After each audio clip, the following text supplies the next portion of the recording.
മക്കൾക്കും മദീനക്കും ബദറിനും ഒക്കെ വളരെ പ്രാധാന്യം സലഫികൾക്കുണ്ട്. സാമൂഹികമായ അവസരങ്ങളിൽ വിദ്യാഭ്യാസം, മതം, ഭരണം, ഇത്തരം കാര്യങ്ങളിൽ ആണിനും പെണ്ണിനും സോഷ്യലി ഈക്വൽ സ്റ്റാറ്റസ് ഉണ്ട്. ഓൾറെഡി അമിത ബാധ്യതയുള്ള സ്ത്രീയുടെ മുകളിൽ നമ്മൾ സാമ്പത്തികമായ ആ ഒരു ഉത്തരവാദിത്വം കൂടി 50-50 കൊടുത്താൽ അവിടെ ഇക്വാളിറ്റി വരും, പക്ഷെ അനീതി വരും. താങ്കൾ യുക്തിവാദം തെറ്റാണ് എന്ന് തെളിയിക്കാൻ വേണ്ടി യുക്തിവാദം തെറ്റാണ്. യെസ്, യുക്തിവാദം എങ്ങനെയാ തെറ്റാവുന്നത്? മദ്യത്തെക്കാൾ കുറവാണ് കഞ്ചാവിന്റെ സൈഡ് എഫക്ട്സ്. അല്ല, അത് അതിന്റെ അതിർത്തിയാണ്. സ്വാതന്ത്ര്യം എന്താണ് എന്ന് അതല്ല, നിങ്ങൾ അത് തെറ്റായി. നിർബന്ധമായി നിങ്ങൾ കളിച്ചിരിക്കണം, സൂംബ കളിച്ചിരിക്കണം, ബീഫ് കഴിച്ചിരിക്കണം എന്ന് പറയുന്നത് ഫാസ്റ്റ് ആണോ അല്ലേ? ആണ്. ഈ ലോകത്തെങ്കിലും ഒരു അച്ചടക്കത്തോടു കൂടി ജീവിക്കുക എന്നുള്ളതിന്റെ പ്രാധാന്യം അവരെ ബോധ്യപ്പെടുത്തേണ്ടതുണ്ട്. എല്ലാം ആഘോഷിക്കുക. നമ്മൾ പൊളിറ്റിക്കലി പറയുന്ന ഫ്രീഡം എന്ന് പറയുന്നത് ഒരു വ്യക്തിയുടെ വൈകാരികവും വൈചാരികവുമായ വികാസത്തിനുള്ള അനുകൂലമായ സാഹചര്യം എന്നാണ്. എന്ന് പറഞ്ഞാൽ കുട്ടിക്ക് പഠിക്കാനുള്ള, ചിന്തിക്കാനുള്ള, സ്വന്തമായി ചിന്തിക്കാനുള്ള ഒക്കെയുള്ള ഒരു സാഹചര്യം സൃഷ്ടിച്ചെടുക്കുക എന്നുള്ളതാണ്. ജിന്ന് എന്ന് പറയുന്നത് അള്ളാഹുവിൻ്റെ സൃഷ്ടിയാണെന്നും നമ്മൾ മനുഷ്യർ മറ്റ് ജീവജാലങ്ങളോട് സഹായം തേടുന്നത് പോലെ ജിന്നുകളോടും സഹായം തേടാം. ഇസ്ലാമികമായി ചില അതിർവരമ്പുകളുണ്ട്, ആ അതിർവരമ്പുകൾ പാലിക്കേണ്ടതുണ്ട് എന്നുള്ളത് മാത്രമാണ്. അല്ലാതെ നൃത്തം അല്ലെങ്കിൽ മൊത്തത്തിലുള്ള എല്ലാ കലാരൂപങ്ങളോടും പൂർണ്ണമായും ഒരു വിയോജിപ്പ് എന്നുള്ളതല്ല പറയുന്നത്. പ്രവാചകൻ തന്നെ പറഞ്ഞിട്ടുണ്ട്, എന്നെ നക്ഷത്രങ്ങൾ കണക്കെ എന്നെ കാണാൻ സാധിക്കുന്നില്ലെങ്കിൽ ആ വഴിയിൽ എൻ്റെ സ്വഹാബത്തുകളോട് ചോദിക്കാം. ഈ പ്രാപഞ്ച വ്യവസ്ഥക്ക് അപ്പുറത്താകുന്നത് കൊണ്ട് ഷിർക്കാകും എന്ന് പറയുന്നു. വിസ്ഡം പറയുന്നത് കുറച്ചുകൂടി ഷിർക്കാവ്, എല്ലാം ഷിർക്കാവില്ല, ഷിർക്കാവുന്നതാണ് ഭൂരിപക്ഷവും. പക്ഷെ നമ്മുടെ അടുത്തുള്ള ഒരു ജിന്നിനോട് അരുത് എന്ന് ശാസിക്കുന്നത് ആരാണ്? അരുത് എന്ന് ഒരിക്കലും ഒരു നിലക്കും നിങ്ങൾ പാടില്ല. അത് ഞങ്ങൾ എങ്ങനെയെങ്കിലും അത് നിർബന്ധിക്കുമെന്ന് പറയുകയാണെങ്കിൽ മതമാണ്. വിസ്ഡം ഇസ്ലാമിക് ഓർഗനൈസേഷന്റെ സ്റ്റുഡൻസ് വിങ്ങിന്റെ സംസ്ഥാന vice president Abdullah Basil CP ആണ് എനിക്കൊപ്പം ഉള്ളത്. നമസ്കാരം. ഇപ്പോൾ ഈ സുംബ വിവാദമൊക്കെ ഉണ്ടായ സമയത്ത് സോഷ്യൽ മീഡിയയിലാണെങ്കിലും മാധ്യമങ്ങളിലുമാണെന്നൊക്കെ വിസ്ഡം ഇസ്ലാമിക് ഓർഗനൈസേഷൻ വലിയൊരു ചർച്ചയാണ്. ഞാൻ മനസ്സിലാക്കുന്നത് ഒരു മുജാഹിദ് പ്രസ്ഥാനത്തിൽ നിന്ന് വഴിതിരിഞ്ഞ് വന്നിട്ടുള്ള ഒരു പുതിയ പ്രസ്ഥാനമാണ് വിസ്ഡം ഇസ്ലാമിക് ഓർഗനൈസേഷൻ എന്ന് പറയുന്നത്. എന്താണ് മറ്റ് മുജാഹിദ് പ്രസ്ഥാനങ്ങളിൽ നിന്ന് ഈ പ്രസ്ഥാനത്തെ വേറിട്ട് നിൽക്കുന്ന പ്രധാനപ്പെട്ട ഘടകം? വിസ്ഡം എന്ന് പറയുന്നത് മുജാഹിദ് പ്രസ്ഥാനത്തിൻ്റെ തന്നെ തുടർച്ചയായിട്ടാണ് നമ്മൾ മനസ്സിലാക്കുന്നത്. നമുക്ക് അറിയുന്നത് പോലെ പലതരം പിളർപ്പുകളിലൂടെയൊക്കെ മുജാഹിദ് പ്രസ്ഥാനം പോയിട്ടുണ്ട്. അത് ഇപ്പം പ്രധാനമായിട്ടൊരു 3 വഴികളായി മാറിയിരിക്കുകയാണ്. അപ്പം വിസ്ഡം മുന്നോട്ട് വെക്കുന്നത് എന്താ വെച്ചാൽ കുറച്ചുകൂടി ഈ തരത്തിൽ ഇസ്ലാമികമായ മൂല്യങ്ങൾ അത് മുൻകാലത്തുള്ള ആളുകൾ മനസ്സിലാക്കിയതുപോലെ തന്നെ മനസ്സിലാക്കണം എന്ന് പറയുന്നത് മൻഹജ് എന്ന് നമ്മൾ പറയും. അതിൽ അടിയുറച്ച് നിൽക്കണം എന്നുള്ള കാര്യങ്ങൾ, അതുമായി ബന്ധപ്പെട്ടുള്ള ചില അഭിപ്രായ വ്യത്യാസങ്ങൾ, സംഘടനാപരമായ കുറച്ച് പ്രശ്നങ്ങൾ കൊണ്ടുകൂടി 2 സംഘടനകളായി മാറിയതാണ്. KNM എന്ന് പറയുന്ന മുജാഹിദ് സംഘടനയുടെ ഒരു പാരൻ്റ് ഓർഗനൈസേഷൻ. അതിൽ നിന്നും 2012 സമയത്തിലാണ് അത്തരത്തിലൊരു വ്യത്യാസം ഉണ്ടാകുന്നത്.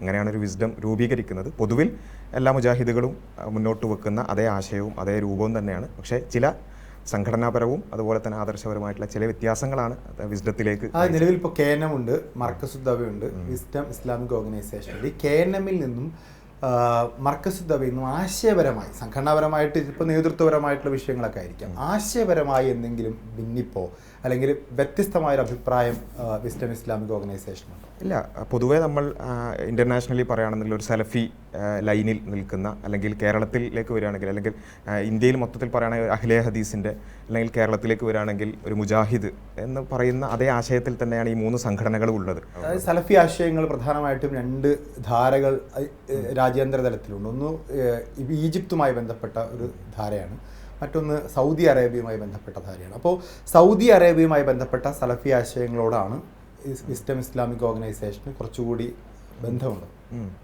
അത് തീർച്ചയായും സൗദി അറേബ്യയിൽ ഒരു റിനൈസൻസ്, മുഹമ്മദ് ബിൻ അബ്ദുൽ വഹാബിൻ്റെ നേതൃത്വത്തിൽ അത്തരത്തിലുള്ള ഒരു റിനൈസൻസ് ഉണ്ടായിട്ടുണ്ട്.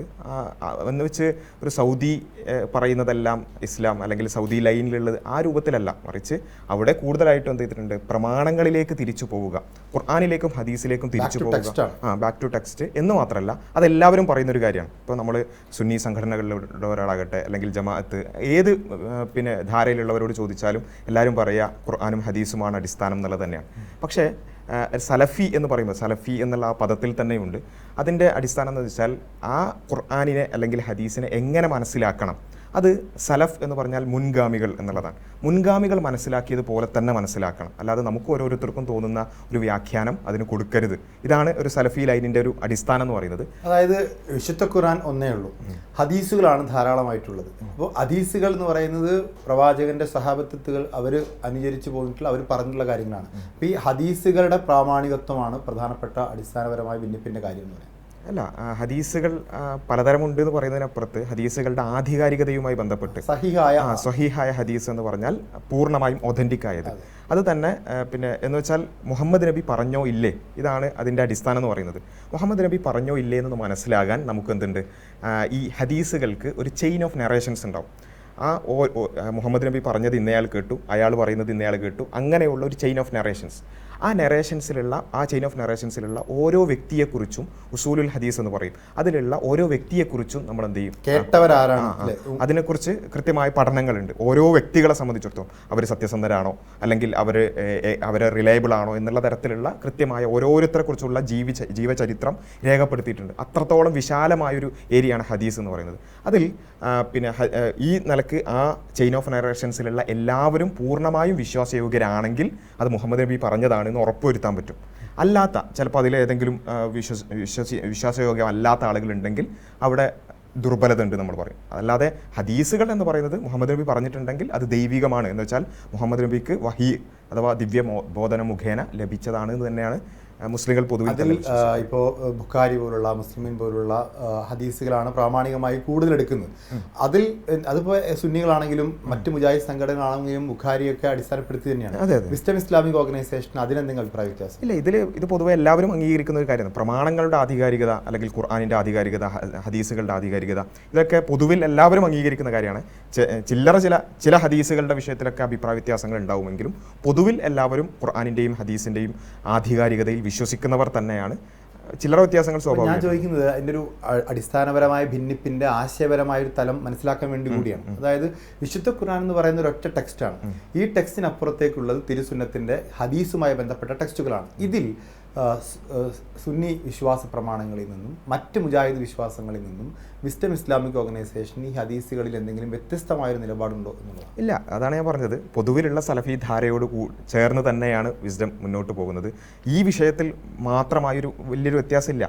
പൊതുവിൽ മുജാഹിദ് ധാരയോട് ചേർന്ന് തന്നെയാണ് വിസ്ഡവും പോകുന്നത്. സംഘടനാപരമായ പ്രശ്നം മാത്രമേ ഉള്ളൂ അല്ല, ആശയപരമായി ഞാൻ നേരത്തെ പറഞ്ഞല്ലോ, ഈ തൗഹീദ് എന്നുള്ളതിനെ വിശദീകരിക്കുന്നിടത്ത് പിന്നെ ഒരു 2000-ങ്ങൾക്ക് തൊട്ട് തന്നെ എന്ത് ചെയ്തിട്ടുണ്ട്, മുജാഹിദ് പ്രസ്ഥാനങ്ങൾക്കിടയിൽ ഭിന്നിപ്പുകൾ ഉണ്ടായിട്ടുണ്ട്. തൗഹീദിനെ വിശദീകരിക്കുന്നതിനുള്ള പ്രധാനപ്പെട്ട ഭിന്നിപ്പ് എന്ന് പറയുന്നത് ജിന്നുമായി ബന്ധപ്പെട്ടൊരു വിശ്വാസ പ്രമാണമായിരുന്നു.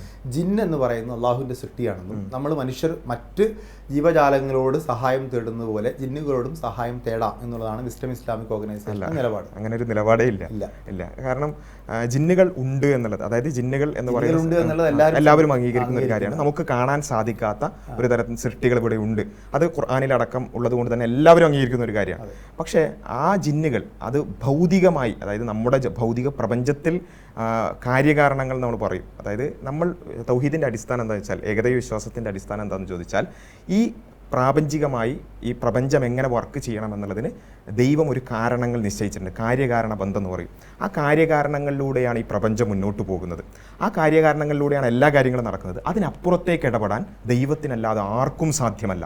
അത് ജിന്നിനോ മലക്കിനോ മനുഷ്യനോ ആൾദൈവങ്ങൾക്കോ അല്ലെങ്കിൽ പ്രതിഷ്ഠകൾക്കോ പ്രവാചകന്മാർക്കോ മുഹമ്മദ് നബിക്കോ പോലും ഈ കാര്യകാരണങ്ങൾക്ക് അപ്പുറത്തേക്ക് ഇടപെടാൻ സാധിക്കില്ല. ഇതാണ് അവിടെ ആ ജിന്നിൻ്റെ പൊസിഷൻ എവിടെ നിൽക്കുന്നു എന്നുള്ളത് മാത്രമാണ് എന്ത് ചെയ്തിട്ടുള്ളത് മുജാഹിദ് സംഘടനകൾക്ക്. അതിൽ ചില ആളുകൾ പറയും അത് അഭൗതികമാണ് എന്ന് വെച്ചാൽ ഈ കാര്യകാരണങ്ങളുടെ പുറത്താണെന്ന് പറയും, അല്ല ഉള്ളിൽ തന്നെയാണെന്ന് പറയും. അപ്പോൾ ഉള്ളിലാണെങ്കിൽ സഹായം തേടാം. ഇപ്പോൾ ഉദാഹരണം പറഞ്ഞാൽ നേരത്തേക്ക് ജിന്നുകളുടെമായി ബന്ധപ്പെട്ട ചികിത്സകൾ പോലും വിസ്ഡം ഇസ്ലാമിക് ഓർഗനൈസേഷൻ മുന്നോട്ട് വെച്ചിരുന്നു. അത്തരം ആശയങ്ങൾ ഇപ്പോഴും നിലനിൽക്കുന്നുണ്ട്. ഈ ജിന്നുകളോട് ആ രീതിയിൽ ചികിത്സാ സഹായം ഉൾപ്പെടെ തേടിക്കൊണ്ട് തന്നെ ജീവിക്കാം എന്നുള്ള ഇതിൽ ഈ ജിന്നുകളോട് സഹായം തേടാമെന്ന് വാദിച്ചത് കൊണ്ടാണ് വിസ്ഡം ഉണ്ടായത് എന്നുള്ളതൊക്കെ പൊതുവിൽ പല ആളുകളും പറഞ്ഞു വരുന്ന ഒരു കാര്യമാണ്. പക്ഷേ അതെ അതിൽ പൂർണ്ണമായ ക്ലാരിറ്റിയിൽ പറയാൻ പറ്റും, വിസ്ഡവുമായി ബന്ധപ്പെട്ടുകൊണ്ടോ അല്ലെങ്കിൽ മുജാഹിദ് സംഘടന ഈ കേരളത്തിലുള്ള ഒരു പണ്ഡിതൻ പോലും ജിന്നുകളോട് സഹായം തേടാമെന്നോ അല്ലെങ്കിൽ തേടിക്കോളൂ എന്നോ തേടിയാൽ പ്രശ്നമില്ല എന്നോ പറഞ്ഞ ഒരു വരി പോലും കാണിക്കാൻ സാധ്യമല്ല. അപ്പൊ അതൊരു ആരോപണമായിട്ട് വന്നിട്ടുണ്ട്. എക്സിസ്റ്റൻസിനെ ഈ ഭൂമിയിലെ പടപ്പുകളുമായി, പടച്ചവനും പടപ്പുകൾക്കും ഇടയിൽ ഈ ജിന്നിന്റെ എക്സിസ്റ്റൻസിൽ പടപ്പുകളും ജിന്നും തമ്മിലുള്ള ഒരു ബന്ധം എന്തായിരിക്കും? അത് അവിടെയാണ് ഞാൻ നേരത്തെ പറഞ്ഞത്, സഹായം തേടാമെന്ന് പറഞ്ഞിട്ടില്ല. അപ്പം ഈ വിസ്ഡവുമായി ബന്ധപ്പെട്ടുകൊണ്ടും അല്ലെങ്കിൽ ആ രൂപത്തിലുള്ള ആളുകൾ പറയുന്നൊരു കാര്യം എന്താ വെച്ചാൽ, ഈ പ്രാപഞ്ചികമായ കാര്യകാരണങ്ങളുടെ ഉള്ളിൽ തന്നെയാണ് ജിന്നും മറ്റെല്ലാ സൃഷ്ടികളെയും പോലെ. അതല്ല എന്ന് പറയുന്ന, അത് വേറൊരു ആലമുൽ ഗൈബിൽ വളരെ ചെറിയ ഉദാഹരണം പറഞ്ഞാൽ, ഒരു ഡോക്ടറെ അടുത്ത് പോയി നമ്മൾ ചികിത്സ തേടുന്നു.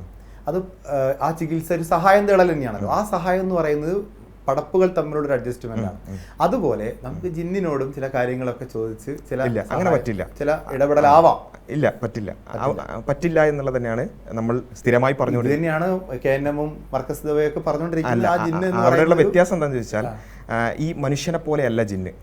നമുക്കിപ്പോൾ മുസ്ലിങ്ങളുടെ വിശ്വാസം നമ്മുടെ ചുറ്റും ജിന്നുകൾ എന്ന് പറയുന്ന സൃഷ്ടി ഉണ്ട് എന്നാണ്. പക്ഷേ മനുഷ്യനായ താങ്കൾ ഇവിടെ ഉണ്ട് എന്നുള്ളത് എനിക്ക് കാണാൻ സാധിക്കും. താങ്കളുടെ കഴിവെന്താണെന്ന് എനിക്കറിയാൻ പറ്റും. പക്ഷേ ജിന്നുകൾ അദൃശ്യമാണ്. അതുകൊണ്ട് തന്നെ അവരെവിടെ ഉണ്ട്, അവരുടെ കഴിവെന്താണ്, ഇതിനെക്കുറിച്ചൊന്നും ഒരു ധാരണയും നമുക്കില്ല. അത് ദൈവികമായി വന്നിട്ടുള്ള വെളിപാടുകളിലൂടെ മനസ്സിലായ വളരെ കുറച്ച് ധാരണയല്ലാതെ നമുക്കില്ല. അതുകൊണ്ട് എവിടെയാണ് ഒരു തർക്കം ജിന്നുകളുമായിട്ടുള്ള വിഷയത്തിൽ വിസ്ഡം ഇസ്ലാമിക് ഓർഗനൈസേഷനും KNM-ഉം മർക്കസ് ദവയും തമ്മിലുള്ള ഒരു തർക്കം വരുന്നത് എവിടെയാണ്? അതിന്റെ അടിസ്ഥാനം എന്ന് പറയുന്നത് വളരെ സിമ്പിളാണ്. ഈ പ്രാപഞ്ചിക വ്യവസ്ഥക്കുള്ളിലാണ് ജിന്ന് എന്ന് വിസ്ഡവും അല്ല എന്ന് KNM മുമ്പ് 2002 ആ സമയത്ത്. അഭൗതികം എന്നുള്ളത് എന്താ ഉദ്ദേശിക്കുന്നത്? ഈ പ്രാപഞ്ചികമായ വ്യവസ്ഥക്കുള്ളിൽ പുറത്ത് എന്നുള്ളതാണ് അഭൗതികം ഭൗതികം. ക്ലാരിറ്റി കുറവുണ്ട്. അത് അതിൻ്റെ ഒരു എപ്പിസ്റ്റമോളജിക്കൽ ആയിട്ടുള്ള കാര്യം പറഞ്ഞാൽ എന്താണ് പ്രാപഞ്ചികമായ ഉള്ളിലായാലും പുറത്തായാലും വ്യത്യാസം? കുറച്ചുകൂടി സിമ്പിളായിട്ട് പറയുകയാണെങ്കിൽ, ഇപ്പോൾ ഇവിടെയുള്ള പല സുന്നി വിശ്വാസക്കാരായ ആളുകൾ അവർ മഹാന്മാർ നമ്മളെ സഹായിക്കും എന്ന് വിശ്വസിക്കുന്നു. മുജാഹിദുകൾ അങ്ങനെ പൊതുവിൽ എന്ത് ചെയ്യാറില്ല, അങ്ങനെ വിശ്വസിക്കാറില്ല. ദൈവം മാത്രമാണ് നമ്മളെ ആ നിലക്ക് സഹായിക്കുകയും ഉപദ്രവിക്കാനൊക്കെ ഉള്ള കഴിവ് ദൈവത്തിന് മാത്രമാണ്. പ്രാപഞ്ചിക വ്യവസ്ഥക്ക് പുറത്തുനിന്നുണ്ട്. അല്ലാതെ നിങ്ങൾക്കും എനിക്കൊക്കെ അങ്ങോട്ടും ഇങ്ങോട്ടും ഉപദ്രവിക്കാനും സഹായിക്കാനും പറ്റും. പക്ഷേ അതായത് ഈ പ്രാപഞ്ചിക വ്യവസ്ഥയ്ക്ക് അകത്തുള്ള ജിന്നുകൾക്ക് മനുഷ്യനെ സഹായിക്കാൻ പറ്റും എന്നുള്ളതാണ് വിസ്ഡം ഇസ്ലാമിക് ഓർഗനൈസേഷൻ. അതാണ് ആ സഹായം ചോദിക്കാതെ ചോദിക്കാൻ പാടില്ല. കാരണം അങ്ങനെ ഒരു ഏത് അർത്ഥത്തിൽ ജിന്നുകൾ സഹായിക്കും അവിടെയാണ് പറഞ്ഞത്. അങ്ങനെ സഹായം ചോദിക്കുക എന്നുള്ളത് ഒരു മതത്തിൽ ഒരു കാര്യം അനുവദനീയമാണെന്നുണ്ടെങ്കിൽ അത് പ്രവാചകൻ പറയണം, അല്ലെങ്കിൽ ഖുർആനിൽ വേണം. അങ്ങനെ ഒരു സംഭവം പ്രവാചകൻ ജിന്നുകളെ കുറിച്ച് ഒരുപാട് പഠിപ്പിച്ചിട്ടുണ്ട്. ജിന്നുകളിൽ നിന്ന് സഹായം തേടരുത് എന്ന് തന്നെയാണ് KNM പറയുന്നത്. അതെ, തേടരുത് എന്ന് മാത്രമല്ല, അത് ഈ പ്രാപഞ്ച വ്യവസ്ഥക്ക് അപ്പുറത്താകുന്നത് കൊണ്ട് ഷിർക്കാകും എന്ന് പറയുന്നു. വിസ്ഡം പറയുന്നത് കുറച്ചുകൂടി എല്ലാം ഷിർക്കാവില്ല, ഷിർക്കാവുന്നതാണ് ഭൂരിപക്ഷവും. പക്ഷേ നമ്മുടെ അടുത്തുള്ള ഒരു ജിന്നിനോട് അങ്ങനെ ആ രൂപത്തിൽ ചോദിക്കുകയാണെന്നുണ്ടെങ്കിൽ ഷിർക്കാവുകയില്ല എന്നുള്ളതാണ്. എല്ലാം ഷിർക്കാവില്ല, നിരുപാധികം ഷിർക്ക് ആവുകയില്ല എന്ന് വിസ്ഡവും, നിരുപാധികം ഷിർക്കാണ് എന്ന് KNM പറയുന്നത്. അപ്പം ഇതേ ഒരു പോളിസി തന്നെ നമ്മൾ ഇവിടുത്തെ സുന്നി വിശ്വാസികൾക്കിടയിലുള്ള ഇവിടുത്തെ ഖബർസ്ഥാനുകളിൽ നടക്കുന്ന നേർച്ചകളുമായി ബന്ധപ്പെട്ട് വളരെ ഇമാമുകളായിട്ടുള്ള അല്ലെങ്കിൽ വലിയ പണ്ഡിതന്മാരായിട്ടുള്ള അവരുടെയൊക്കെ ഖബർസ്ഥാനുകളിൽ നടക്കുന്ന നേർച്ചകളുമായി ബന്ധപ്പെട്ട് അതിൽ സുന്നികൾ പറയുന്ന ഇതേ പോയിന്റാണ്. ഞങ്ങൾ സഹായം തേടുകയല്ല, ഒരു ഷഫായത്താണ്. അള്ളാഹുവിനോട് ഷഫായത്തും തേടുന്നില്ല, ചേടാൻ പാടില്ല എന്നുള്ളതാണ് നമ്മൾ പറയുന്നത്. ഒരു നിലക്കും അവരായിട്ട് ഒരു ബന്ധവും വേണ്ട, അങ്ങനെ നബി പഠിപ്പിച്ചിട്ടില്ല. എന്നാൽ ഇവിടെയുള്ള സമസ്തക്കാരായിട്ടുള്ള ആളുകൾ അവർ പറയുന്നത് കുറച്ചുകൂടി അങ്ങനെ തേടാം, അല്ലെങ്കിൽ അവരോട് ദൈവത്തിലേക്ക് അടുപ്പിക്കാൻ വേണ്ടി അവരെ ഉപയോഗിക്കാം. അങ്ങനെ നമ്മൾ പറയുന്നില്ല. ജിന്നിനോട് അടുപ്പിക്കാനോ അകൽക്കാനോ ഒരു നിലക്കും ജിന്നിനോട് ഒരു ബന്ധവും പാടില്ല.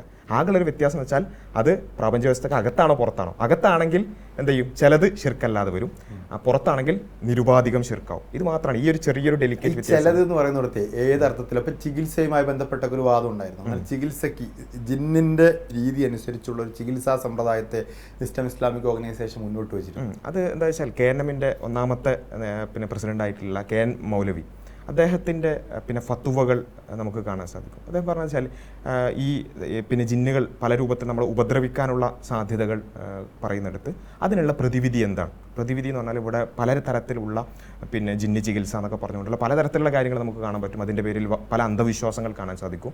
അപ്പോൾ അതിനെയൊക്കെ എതിർത്തുകൊണ്ട് മുജാഹിദുകൾ ഇവിടെ സമൂഹത്തിൽ പറഞ്ഞൊരു കാര്യം എന്താ വെച്ചാൽ, ഇങ്ങനെയുള്ള അന്ധവിശ്വാസങ്ങൾക്കൊന്നും നമ്മൾ പോകാൻ പാടില്ല. അത് ഒരു വേള നമ്മളെ ബഹുദൈവ വിശ്വാസത്തിലേക്ക് അടക്കം എത്തിക്കും. അതിന് പകരം നമുക്ക് ചെയ്യാൻ സാധിക്കുന്നത് ഇങ്ങനെ വല്ല ഉപദ്രവവും, അതായത് നമുക്ക് മെഡിക്കൽ ആയിട്ടുള്ള ഒരു ആ നിലക്ക് മനസ്സിലാകാത്ത കാര്യങ്ങളാണ്, അത്തരത്തിലുള്ള വല്ല പ്രയാസവും നമുക്ക് തോന്നുന്നുണ്ടെങ്കിൽ, അങ്ങനെ വല്ല പ്രായാസങ്ങളും ഉണ്ട് എന്ന് നമുക്ക് തോന്നുന്ന അവസരങ്ങളിൽ നമ്മൾ ചെയ്യേണ്ടത് ഖുർആനിൽ പറഞ്ഞ പ്രാർത്ഥനകൾ, ഹദീസിൽ പറഞ്ഞ പ്രാർത്ഥനകൾ എന്നിവ ഉപയോഗിച്ചുകൊണ്ട് നമ്മൾ ആ പ്രാർത്ഥിക്കുക. അപ്പോൾ പടച്ചവൻ നമ്മളെ സഹായിക്കും.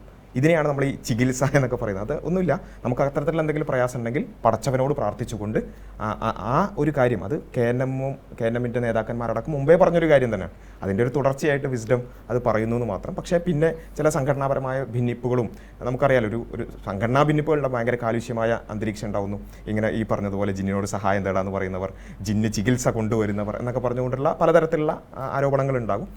അതിൻ്റെ ഭാഗമായിട്ടാണ് അതിങ്ങനെ ഒരു എന്താ പറയുക എക്സാജറേറ്റ് ചെയ്ത് അത്തരത്തിലുള്ള കാര്യങ്ങൾ. കേരളത്തിൽ ഈ നടന്നു വരുന്ന നേർച്ചകളോടും അതൊക്കെ മുജാഹിദ് പ്രസ്ഥാനങ്ങൾക്ക് ആകെ എതിർപ്പുണ്ട്, KNMനും എതിർപ്പുണ്ട്. ഞാൻ ചോദിക്കുന്നത്, ഏതു കാലഘട്ടത്തിലും ഏത് സംസ്കാരത്തിലും ഒരു മതം പ്രചരിപ്പിക്കപ്പെടുകയോ വിശ്വസിക്കപ്പെടുകയോ ചെയ്യുമ്പോൾ ആ കാലഘട്ടത്തിൻ്റെയും ആ സംസ്കാരത്തിൻ്റെയും ചില കൂടിച്ചേരലുകൾ, അത് ഈ നേരത്തെ പറഞ്ഞ തൗഹീദിന് വിഭിന്നമല്ല എങ്കിൽ, തൗഹീദിന് വിപരീതമല്ല എങ്കിൽ അത് സ്വീകരിക്കപ്പെടേണ്ടതല്ലേ? അത് ഇസ്ലാമിൻ്റെ അടിസ്ഥാനം തന്നെയാണത്. അതായത് ഒരു സമൂഹത്തിൽ നമ്മൾ ജീവിക്കുമ്പോൾ ആ സമൂഹത്തിൻ്റെതായ ആദാത്തുകൾ, പലതരത്തിലുള്ള പൊതുവായ കാര്യങ്ങൾ നമ്മൾ സ്വീകരിക്കുക, ആ കൾച്ചറിൻ്റെ ഭാഗമായിട്ട് മതവിരുദ്ധമല്ലാത്ത കാര്യങ്ങൾ സ്വീകരിക്കുക എന്നുള്ളത് ഇസ്ലാമിൻ്റെ ഭാഗം തന്നെയാണ്. ഇസ്ലാം പഠിപ്പിച്ചിട്ടുള്ള ഒരു കാര്യം തന്നെയാണ്. അതുകൊണ്ട് ഇപ്പോൾ നമ്മൾ ഇവിടെ, ഞാനിപ്പോൾ ഡ്രസ്സ് ഇട്ടിട്ടുള്ളത് ഇവിടെ സാധാരണ താങ്കൾ ധരിക്കുന്നത് പോലെയുള്ള ഡ്രസ്സാണ് ഇട്ടിട്ടുള്ളത്. എനിക്ക് പിന്നെ ഇസ്ലാമിൻ്റെ ഡ്രസ്സ് എന്ന് പറഞ്ഞിട്ട് സൗദിയിലോ അല്ലെങ്കിൽ പണ്ട് മക്കത്ത് ധരിച്ച അതേ ഡ്രസ്സ് ഇടണമെന്ന് നമ്മളാരും വിശ്വസിക്കുന്നില്ലല്ലോ.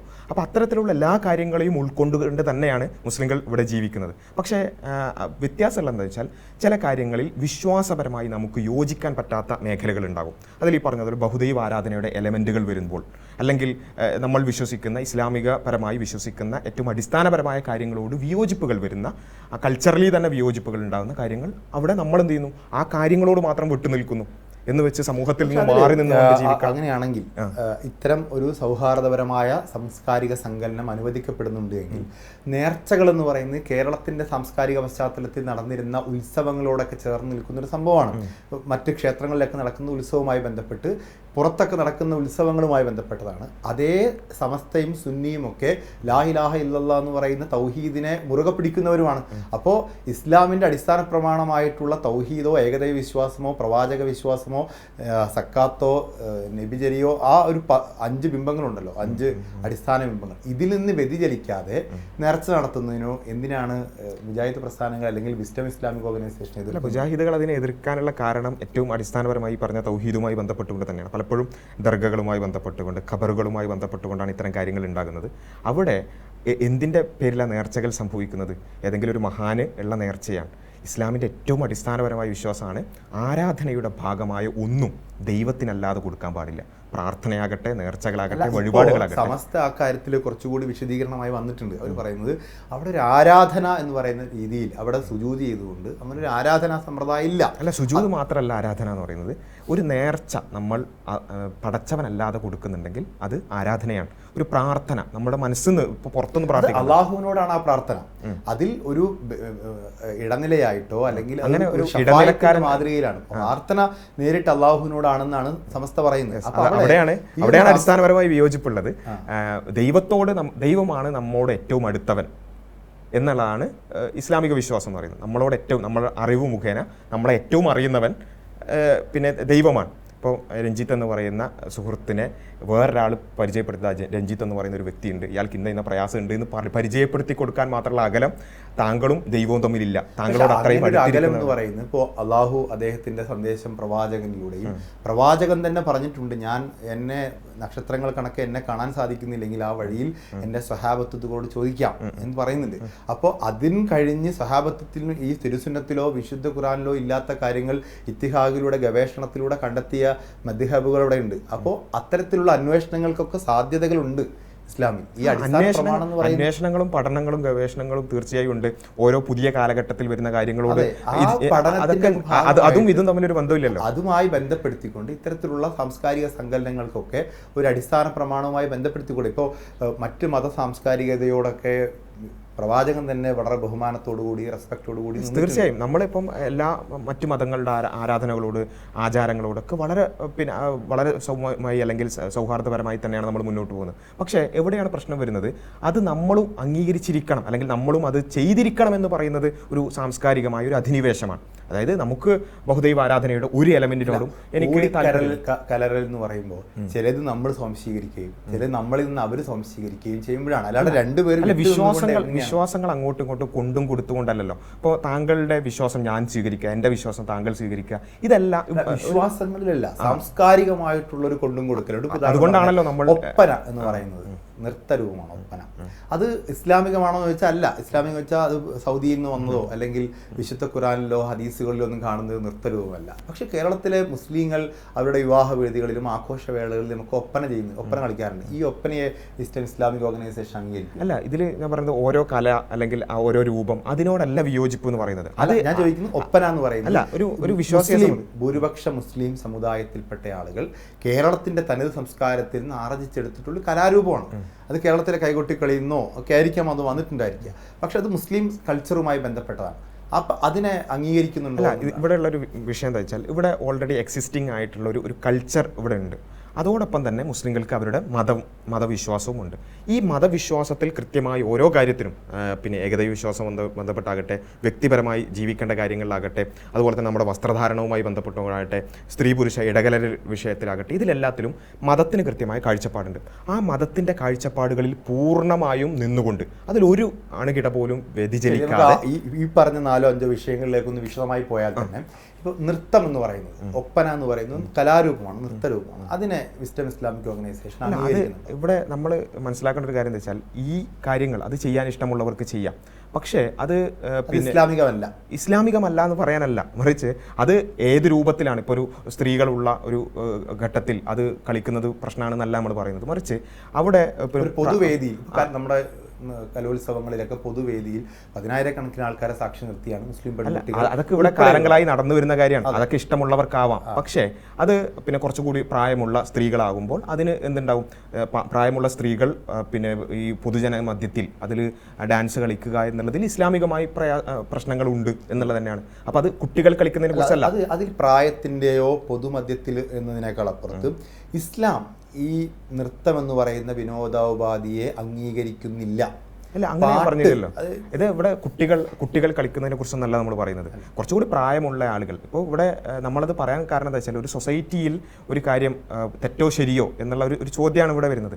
ആ സൊസൈറ്റിയിൽ ഒരു കാര്യം തെറ്റോ ശരിയോ എന്നുള്ളതിൻ്റെ അടിസ്ഥാനം എന്ന് പറയുന്നത് ദൈവികമായി. അപ്പം സൊസൈറ്റിയെ കുറിച്ചല്ലേ വിസ്ഡം ഇസ്ലാമിക് വിസ്ഡത്തിന് മാത്രമായിട്ടല്ലല്ലോ ഇത് പൊതുവിൽ മുസ്ലിങ്ങളെ സംബന്ധിച്ചിടത്തോളം കുറിച്ച് മാത്രമാണ്.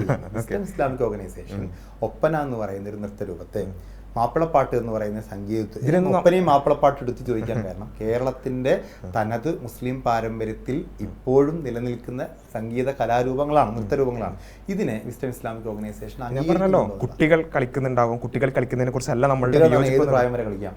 അത് ആ രൂപത്തിലല്ല. അത് ഒരു സൊസൈറ്റിയിലാകുമ്പോൾ നമുക്ക് മനസ്സിലായി, ചെറിയ കുട്ടികൾ പലതരത്തിലുള്ള അവർക്ക് വിനോദങ്ങളാവാം. പ്രവാചകന്റെ കാലത്ത് ഒരു ഞാൻ പൂർത്തിയാക്കട്ടെ. അതായത് പ്രവാചകന്റെ കാലത്ത് തന്നെ പ്രവാചകൻ വരുമ്പോൾ പിന്നെ പ്രവാചകൻ വന്നിരിക്കുന്നു എന്ന് പറഞ്ഞ് പാട്ട് പാടുന്നത് നമുക്ക് കാണാൻ സാധിക്കും.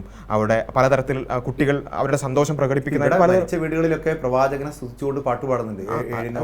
അല്ല, അങ്ങനെ ഒരു ആചാരമാക്കുന്നിടത്താണ് പ്രശ്നം വരുന്നത്. പക്ഷേ ഞാൻ പറയുന്നത് മരിച്ച വീട്ടിൽ ആഘോഷിക്കേണ്ടതല്ല എന്നുള്ളതാണ് നമ്മൾ മനസ്സിലാക്കുന്നത്. പക്ഷേ ഒരു പ്രവാചകൻ വരുമ്പോൾ അത്തരത്തിലുള്ള പിന്നെ പാട്ടുപാടലുകൾ കാണുന്നുണ്ട്, സന്തോഷ പ്രകടനങ്ങൾ കാണുന്നുണ്ട്. അതൊക്കെ കുട്ടികൾക്കാവാം. കുട്ടികൾ സന്തോഷിക്കണം, അല്ലെങ്കിൽ പാട്ട് പാടണം, അല്ലെങ്കിൽ അവർ സന്തോഷിച്ചുകൊണ്ട് ആ കാര്യങ്ങളൊക്കെ ചെയ്യാം. പക്ഷേ നമ്മൾ വിയോജിക്കുന്ന ചില മേഖലകളുണ്ട്. കുറച്ചുകൂടി പ്രായപൂർത്തിയായ പിന്നെ സ്ത്രീകളും പുരുഷന്മാരും, അത് പുരുഷന്മാർ സ്ത്രീകളുടെ മുമ്പിലാകട്ടെ, സ്ത്രീകൾ പുരുഷന്മാരുടെ മുമ്പിലാകട്ടെ, അത് ആടിക്കളിക്കുന്നതും അത്തരത്തിലുള്ള നൃത്തരൂപങ്ങളിലേക്ക് പോകുന്നതും ഇസ്ലാമികമായി ചില അതിർവരമ്പുകളുണ്ട്. ആ അതിർവരമ്പുകൾ പാലിക്കേണ്ടതുണ്ട് എന്നുള്ളത് മാത്രമാണ്. അല്ലാതെ നൃത്തം അല്ലെങ്കിൽ മൊത്തത്തിലുള്ള എല്ലാ കലാരൂപങ്ങളോടും പൂർണ്ണമായും ഒരു വിയോജിപ്പ് എന്നുള്ളതല്ല പറയുന്നത്. അത് കലാരൂപങ്ങളും പാട്ടുകളും ഒക്കെ റസൂലിന്റെ കാലം മുതൽ തന്നെ ഉണ്ട്. അത് ആവാം. പക്ഷെ അതിന് ചില അതിർവരമ്പുകൾ മതം നിശ്ചയിക്കുന്ന അതിർവരമ്പുകളെ കുറിച്ചാണ് ചോദിക്കുന്നത്. ഇപ്പോൾ പെൺകുട്ടികൾ അല്ലെങ്കിൽ സ്ത്രീകൾ നൃത്തം ചെയ്യേണ്ടത് സ്ത്രീകൾ മാത്രമുള്ള വേദിയിലും പുരുഷന്മാർ നൃത്തം ചെയ്യേണ്ടത് പുരുഷന്മാർ മാത്രമുള്ള വേദികൾ, അങ്ങനെയാണോ? അല്ല, ഈ നൃത്തം എന്ന് പറയുന്നത് തന്നെ അതെന്തിനാണ് ഈ ഒരു നമ്മളിപ്പം ചോദിക്കുകയാണെങ്കിൽ ഒരു ജഡ്ജ് ചെയ്യേണ്ട രൂപത്തിൽ താങ്കൾ പറഞ്ഞു സാംസ്കാരിക സങ്കലനം അനുവദനീയമാണ്, തൗഹീദിന് വിഭിന്നമല്ല. തൗഹീദിന് മാത്രമല്ല, ഇസ്ലാമിന്റെ തൗഹീദ് എന്നാണല്ലോ പ്രധാനപ്പെട്ട അടിസ്ഥാന ആശയം. അതിന് വിഭിന്നമല്ല എങ്കിൽ ഇത്തരം സാംസ്കാരിക സങ്കലനങ്ങൾ അനുവദനീയമാണ് എന്ന് പറയുമ്പോൾ ഈ ഒപ്പനയും മാപ്പിളപ്പാട്ടും ഒക്കെ ഇവിടെ അത്തരം സാംസ്കാരിക ഞാനൊരു നിലപാടാണ് ഞാൻ തിരിച്ചൊരു ചോദ്യം ചോദിച്ചോട്ടെ. ഇപ്പം ഇവിടെ ഒപ്പന ഉണ്ടായിക്കോട്ടെ, അല്ലെങ്കിൽ പലതരം സിനിമാറ്റിക് ഡാൻസ് ഉണ്ടായിക്കോട്ടെ, അങ്ങനെ പല കലാരൂപങ്ങളുണ്ട്. ഇതൊക്കെ ഏതെങ്കിലും ഒരു വിഭാഗം അത് ചെയ്യണമെന്ന് അടിച്ചേൽപ്പിക്കേണ്ട ഒരു കാര്യമുണ്ടോ? അത് ചെയ്തിട്ടില്ലെങ്കിൽ ഒരു ചോദ്യചിഹ്നത്തിന്റെ മുമ്പിൽ നിൽക്കേണ്ടുന്ന ഒരു അവസ്ഥ ഉണ്ടോ? അത് ഇഷ്ടമുള്ളവർ ചെയ്താൽ പോരെ?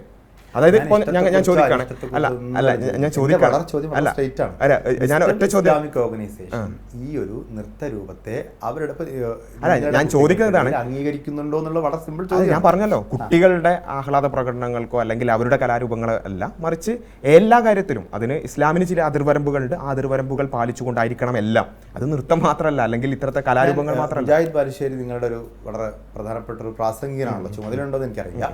അദ്ദേഹത്തിന്റെ പ്രസംഗങ്ങളിലൊക്കെ വളരെ കൃത്യമായി അദ്ദേഹം പറയുന്നുണ്ട്, ഈ പാട്ട് യേശുദാസ് പാട്ട് പാടുന്നു, ആ പാട്ടിലൂടെ ആരും തൗഹീദിന്റെ വഴിയിലേക്കോ അല്ലെങ്കിൽ ഏകദൈവത്തിന്റെ വഴിയിലേക്കോ വന്നിട്ടില്ല, അത് ചെകുത്താന്റെ മാർഗത്തിലുള്ളതാണ് എന്ന് പറയപ്പെടുന്നില്ല. അപ്പോൾ അത്തരം പ്രസംഗങ്ങളെ നിങ്ങൾ സംഘടനാപരമായി അംഗീകരിക്കുന്നു? അല്ല, അതിന്റെ കണ്ടക്സ്റ്റ് എന്താ നോക്കിയാലേ പറയാൻ പറ്റുള്ളൂ എന്താണ് സംഭവം എന്നുള്ളത്. സംഗീതം, പാട്ട്, സിനിമാ പാട്ട് കേൾക്കുന്നു, ഈ പാട്ട് കേൾക്കുന്നത് ഈശ്വര വിശ്വാസത്തിന് വിരുദ്ധമാണ് എന്ന് കരുതുന്നുണ്ട്. അല്ല, ഈ സംഗീതവുമായി ബന്ധപ്പെട്ട് എല്ലാ സംഗീതവും പാടില്ല എന്നുള്ളതല്ല, മറിച്ച് ഇൻസ്ട്രുമെൻ്റൽ മ്യൂസിക്കുമായി ബന്ധപ്പെട്ടുകൊണ്ട് ഇസ്ലാമിൽ അത് പാടില്ല എന്ന് വിശ്വസിക്കുന്ന ഒരു വിഭാഗം മുസ്ലിങ്ങൾക്കിടയിലുണ്ട്. അതിൻ്റെ കാരണം എന്താണെന്ന് വെച്ചാൽ, ഇത് പിന്നെ ഒരു പക്ഷേ ഒരു മുസ്ലിം അല്ലാത്ത ഒരാൾ നോക്കിക്കാണുന്ന രൂപത്തിലായിരിക്കില്ല ഒരു മുസ്ലിം ലോകത്തെ നോക്കിക്കാണുന്നത്. അതിൻ്റെ കാരണം എന്താ വെച്ചാൽ, മുസ്ലിമിന് ഒരു ജീവിതത്തിന് ഒരു അർത്ഥവും ഒരു ലക്ഷ്യവുമുണ്ട്. അത് ഈ ലോക ജീവിതത്തിൽ എങ്ങനെ ജീവിക്കണം എന്നുള്ളതും മരണത്തിന് ശേഷമുള്ളൊരു ജീവിതം, അതിനൊരു പർപ്പസ് കൃത്യമായി ഇസ്ലാം നിശ്ചയിച്ചു കൊടുത്തിട്ടുണ്ട്. ഒരു മിനിറ്റ്, ഞാനൊന്ന് പൂർത്തിയാക്കാം. അതായത് ആ പർപ്പസിൽ നിന്നും ഡൈവേർട്ട് ചെയ്യുന്ന അല്ലെങ്കിൽ എന്തെങ്കിലും തരത്തിൽ അതിൽ നിന്നും വ്യതിചലിക്കുന്ന, മനസ്സിനെ വ്യതിചലിക്കുന്ന എന്തിനേയും അതിനെ നിരുത്സാഹപ്പെടുത്തുന്ന ഒരു രൂപമാണ് കാണാൻ പറ്റുക. അതുകൊണ്ടാണ് ഇപ്പോൾ നമ്മൾ എല്ലാ തരത്തിലുള്ള അഡിക്ഷൻ, ഇപ്പോൾ ലഹരിയെ എന്തുകൊണ്ടാണ് ഇസ്ലാം നിഷിദ്ധമാക്കിയതെന്ന് ചോദിച്ചാൽ നമ്മുടെ പർപ്പസിൽ നിന്ന് അത് തെറ്റിക്കുന്നു എന്നുള്ളതാണ് ഏറ്റവും പ്രധാനപ്പെട്ട കാര്യം. ലഹരി പോലെ ഒന്നും തന്നെയാണ്. അല്ല, അങ്ങനെ സമീകരിക്കരുത്. ഞാൻ പറഞ്ഞതെന്ന് വെച്ചാൽ അത്രയും എക്സ്ട്രീമിലുള്ള അല്ലല്ല ഞാൻ പറഞ്ഞു ഞാൻ പറഞ്ഞത് ഞാൻ എന്താണ് സമീകരിക്കുന്നത് പൂർത്തിയാക്കട്ടെ. അതായത് അത്രയും എക്സ്ട്രീമിലുള്ള ഒരു കാര്യം പോലും ഇസ്ലാമികമായി എന്തുകൊണ്ട് ലഹരി ഹറാമാണ്, അത് നമ്മുടെ ഈ ജീവിതത്തിൻ്റെ ലക്ഷ്യത്തിൽ നിന്നും നമ്മളെ ഡൈവേർട്ട് ചെയ്യുന്ന ഒരു കാര്യമാണ്. അപ്പോൾ അത് ലഹരി ഒരു എക്സ്ട്രീമാണ്, യാതൊരു സംശയമില്ല. ലഹരിയും സംഗീതവും ഒരേപോലെയാണെന്ന് പറഞ്ഞത് ദയവേത് പറയരുത്, ഒരിക്കലും ഒരുപോലെയല്ല. പക്ഷേ സംഗീതം പലതരത്തിൽ നമ്മൾ എന്ത് ചെയ്യുന്നുണ്ട്, നമ്മുടെ ഒരു സാധാരണ നമ്മുടെ ജീവിത ലക്ഷ്യത്തിൽ നിന്നും നമ്മളെ ഡൈവേർട്ട് ചെയ്യുന്ന, നമ്മുടെ ഒരു യാഥാർത്ഥ്യ ബോധത്തിൽ നിന്നും നമ്മളെ പുറത്തേക്ക് കൊണ്ടുപോകുന്ന ഒന്നാണ്. അപ്പോൾ ഈ സംഗീതം എന്ന് വെച്ചാൽ മൊത്തം സംഗീതം എന്നല്ല, ഇൻസ്ട്രുമെൻ്റൽ മ്യൂസിക് പ്രത്യേകിച്ചും അതിന് പലതരത്തിൽ നമ്മുടെ ബ്രെയിനിലടക്കം അത്തരത്തിലുള്ള പിന്നെ പ്രതിധ്വനികൾ ഉണ്ടാക്കാൻ സാധിക്കും. അപ്പോൾ അങ്ങനെ നമ്മുടെ ഒരു ആത്മീയമായ ബോധ്യത്തിൽ നിന്ന് നമ്മളെ വേറൊരു കൾച്ചറിലേക്ക് കൊണ്ടുപോകും. ഒരു കൾച്ചറലി നമ്മളെ കൊണ്ടുപോകാം. അതേപോലെ തന്നെ നമ്മുടെ ഒരു യാഥാർത്ഥ്യ ബോധത്തിൽ നിന്ന് പുറത്തേക്ക് കൊണ്ടുപോകും. അതാണ് ഏറ്റവും പ്രധാനം. അത് നമ്മളിപ്പം ഞാൻ ഇപ്പോൾ ജീവിക്കുന്ന ഒരു വഴിയിൽ നിന്ന് നമ്മൾ വിട്ടുപോകാൻ ഒരു റിയാലിറ്റിയിൽ നിന്ന്, ഞാനിപ്പോൾ എൻ്റെ ജോലി, എൻ്റെ കുടുംബം, അതുമായിട്ട് ബന്ധപ്പെട്ടുള്ള ഒരു റിയാലിറ്റിയിലാണ് ഞാൻ ജീവിക്കുന്നത്. ഒരു പാട്ട് കേട്ട് അല്ലെങ്കിൽ അത്തരത്തിലൊരു DJ പാർട്ടിയിൽ പോയി ഞാൻ ആ റിയാലിറ്റിയിൽ നിന്നും കുറച്ച് നേരത്തേക്ക് അതിൽ നിന്നും പുറത്തേക്ക് കടക്കാൻ ശ്രമിക്കുകയാണ്.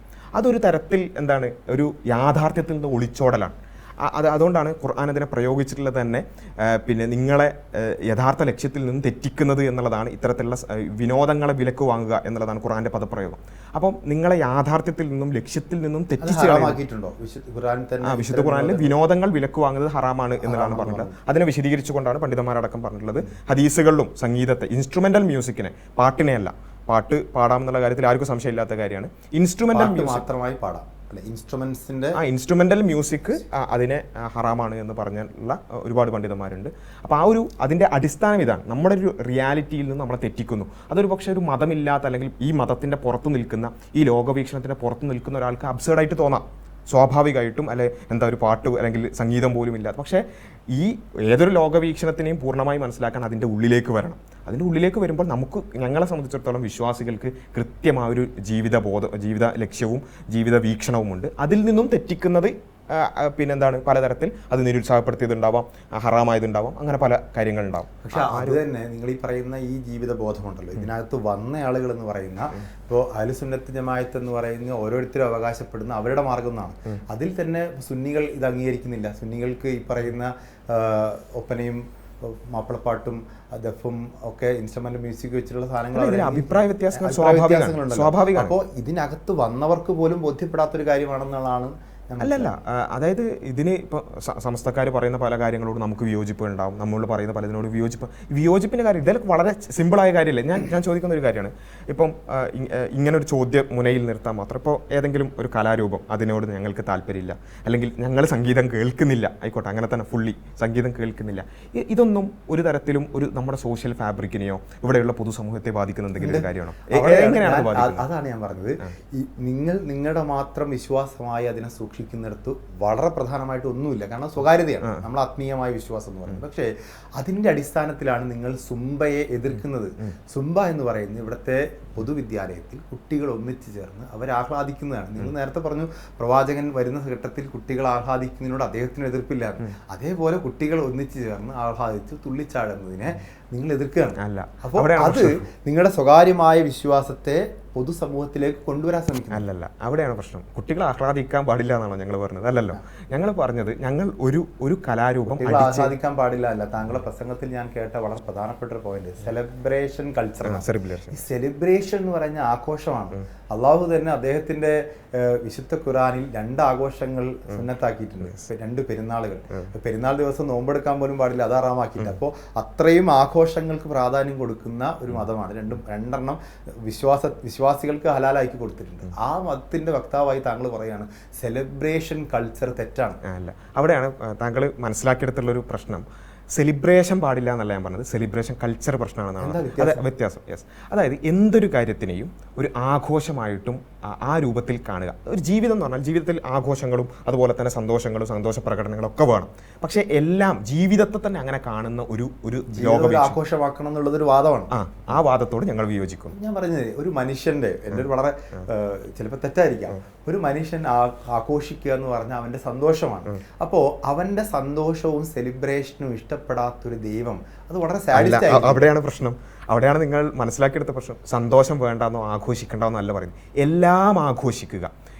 അവിടെയാണ് ഞാൻ നേരത്തെ പറഞ്ഞോട് കണക്ട് ചെയ്യുന്നത്. ഈ സംഗീതമായിട്ട് ഞാൻ പറഞ്ഞത് എല്ലാത്തിനെയും ഒരു ആഘോഷമാക്കി മാറ്റിക്കൊണ്ട് നമ്മുടെ ഒരു ജീവിത ലക്ഷ്യത്തിൽ നിന്ന് നമ്മൾ തെറ്റിയിട്ട് എല്ലാം ആഘോഷിക്കുക. എന്തെങ്കിലും ഒരു ഇപ്പോൾ എന്താ പറയുക, ഞാൻ അത് പൂർത്തിയാക്കട്ടെ. ആ സെലിബ്രേഷൻ കൾച്ചർ എന്നുള്ളത് ഇപ്പോൾ നമ്മുടെ പ്രത്യേകിച്ചും ഒരു കുറച്ച് പ്രായമുള്ള നിങ്ങളെ സംബന്ധിച്ചിടത്തോളം നിങ്ങളൊരു നല്ലൊരു കരിയറിലെത്തി. നിങ്ങൾ എന്തുകൊണ്ടാണ് കരിയറിലെത്തി? നിങ്ങൾ പഠിക്കുന്ന സമയത്ത് ഒന്നും ശ്രദ്ധിക്കാതെ എല്ലാത്തിൽ നിന്നും മാറി നിന്നുകൊണ്ട് ഇങ്ങനെ പിന്നെ എന്താ പറയുക, നമ്മൾ പറഞ്ഞ അടിച്ചു പൊളിച്ച് നടക്കുക എന്നുള്ളതിൻ്റെ ഒരു എക്സ്ട്രീമിലായിരുന്നു ജീവിച്ചെങ്കിൽ നിങ്ങൾ ഈ ഒരു സ്ഥാനത്ത് ഒരു മീഡിയയുടെ ഒരു ഏറ്റവും നല്ലൊരു പൊസിഷനിൽ നിങ്ങൾ നിൽക്കുമായിരുന്നു ഞാൻ വിശ്വസിക്കുന്നില്ല. അവിടെയാണ് നമ്മുടെ കുട്ടികളെ സംബന്ധിച്ചിടത്തോളം അവർക്ക് ആഘോഷങ്ങൾ വേണം, സന്തോഷങ്ങൾ വേണം. അതേപോലെ തന്നെ അവർക്ക് അവരുടെ ജീവിതത്തെക്കുറിച്ചും അവരുടെ ജീവിത ലക്ഷ്യത്തെക്കുറിച്ചും ഈ ലോകത്തും പിന്നെ വിശ്വാസികളല്ലാത്തവർക്ക് പരലോകം ബാധകമല്ല, ഈ ലോകത്തെങ്കിലും ഒരു അച്ചടക്കത്തോടു കൂടി ജീവിക്കുക എന്നുള്ളതിൻ്റെ പ്രാധാന്യം അവരെ ബോധ്യപ്പെടുത്തേണ്ടതുണ്ട്. എല്ലാം ആഘോഷിക്കുക. ഇപ്പോൾ നമ്മുടെ പിന്നെ സ്കൂളുകളിലേക്ക് പോയാൽ എന്താ കാണാൻ സാധിക്കുന്നത്? എന്തെങ്കിലും ഒരു കാരണം കിട്ടാൻ കാത്തിക്കാണ്. അത് പിന്നെ ബർത്ത്ഡേ ആവണമെന്നില്ല, അല്ലെങ്കിൽ എക്സാം കഴിഞ്ഞതാവണമെന്നില്ല, എക്സാം പ്രഖ്യാപിക്കണമെന്നില്ല, എന്തും ആഘോഷിക്കുക. അവിടെ ഒരു പാട്ടിട്ട് തുള്ളിക്കളിക്കുക, DJ നടത്തുക. ഇങ്ങനെ ഒരു കൾച്ചറിലേക്ക് പോയാൽ കാര്യങ്ങളെ കുറച്ചും കൂടി ഗൗരവകരമായി, ജീവിതത്തെ ഗൗരവകരമായി കാണുന്നതിനെ പൂർണ്ണമായി ഇല്ലാതാക്കി. നമ്മുടെ മുഖ്യമന്ത്രി ഈ സുംബ അവതരിപ്പിക്കുന്ന ഘട്ടത്തിൽ ഈ പ്രസംഗം താങ്കളുടെ പ്രസംഗത്തിൽ മുഖ്യമന്ത്രിയുടെ പ്രസംഗം എടുത്ത് കാണിക്കുന്നുണ്ട്. ആ പ്രസംഗത്തിൽ വളരെ കൃത്യമായി അദ്ദേഹം പറയുന്നുണ്ട്, വൈകിട്ട് വരെ കുട്ടികൾ പഠിക്കുകയാണ്, പുസ്തകങ്ങൾക്കിടയിലാണ്. അവർക്ക് വൈകുന്നേരം ആകുമ്പോൾ ഉണ്ടാകുന്ന ഒരു സ്ട്രെസ് ഉണ്ട്. സ്വാഭാവികമായിട്ട് ഞാൻ അധ്യാപകനായിട്ട് കൂടി ജോലി ചെയ്തിട്ടുണ്ട്. കുട്ടികൾക്ക് സ്ട്രെസ് ഉണ്ടാകും. അപ്പോൾ ആ സ്ട്രെസ് ഒന്ന് മാറാൻ വേണ്ടി എല്ലാ കുട്ടികളും ഒരുമിച്ച് ചേർന്ന് ഒരു പാട്ടിട്ട് അവർ ഒരേ താളത്തിൽ നൃത്തം ചെയ്യുന്നവർ കൂടിക്കലരുന്ന പോലും ഇല്ല. അവർ മറ്റേ സാമ്പാ നൃത്തം പോലെയോ അല്ലെങ്കിൽ അവർ മറ്റേ ക്യാബറ പോലെയോ ഒരുമിച്ചല്ല. അവർ വരിയിൽ നിന്ന് വളരെ അച്ചടക്കത്തോടു കൂടി അവർ ഡാൻസ് ചെയ്യുന്നു, അവർ മടങ്ങിപ്പോകുന്നു വീട്ടിലേക്ക്. അപ്പോൾ അവർക്ക് അന്ന് വൈകുന്നേരം വരെ ഉണ്ടായ സ്ട്രെസ്സിൽ നിന്നൊരു റിലീഫ് ഉണ്ടാകുന്നുണ്ട്. ഈ സ്ട്രെസ് റിലീഫിന് വേണ്ടി അവർക്ക് മറ്റൊരു മയക്കുമരുന്നിലേക്കോ മറ്റ് പുറത്തെ കൂട്ടുകെട്ടിലേക്കോ പോവാതെ അവിടെ തന്നെ ആ സ്ട്രെസ് റിലീഫ് ചെയ്യപ്പെടുകയാണ്. ഇതിനെ ഏതർത്ഥത്തിലാണ് സെലിബ്രേഷൻ കൾച്ചർ വരുന്നത്? അവിടെയാണ് താങ്കൾ പറഞ്ഞ കാര്യം വളരെ പിന്നെ റെലവൻ്റ് ആയ ഒരു കാര്യമാണ്. കുട്ടികൾക്ക് ആരെങ്കിലും സ്ട്രെസ് ഉണ്ടെങ്കിൽ ഒന്നാമത്തെ ഒരു കാര്യം അത് ആ ചർച്ച ചെയ്യേണ്ട ഒരു അംഗീകരിക്കുന്നില്ല. അല്ല, ആ നിലക്ക് അത് വിദ്യാഭ്യാസ രംഗത്ത്, ഞാനൊരു വിദ്യാഭ്യാസ രംഗത്ത് പിന്നെ പ്രവർത്തിക്കുന്ന ഒരാളാണ്. ഇപ്പോഴത്തെ സിലബസിൽ സ്ട്രെസ് ഉണ്ടോ അല്ലെങ്കിൽ അതിമാത്രം സ്ട്രെസ് ഉണ്ടോ എന്നുള്ളത് വേറെ ഒരു ചർച്ചയാണ്. ആ ഡിബേറ്റിലേക്ക് ഞാൻ കടക്കുന്നില്ല. സ്ട്രെസ് ഉണ്ടെങ്കിൽ തീർച്ചയായും അതിനുള്ള ഈ പറഞ്ഞതുപോലെയുള്ള വഴികൾ വേണം.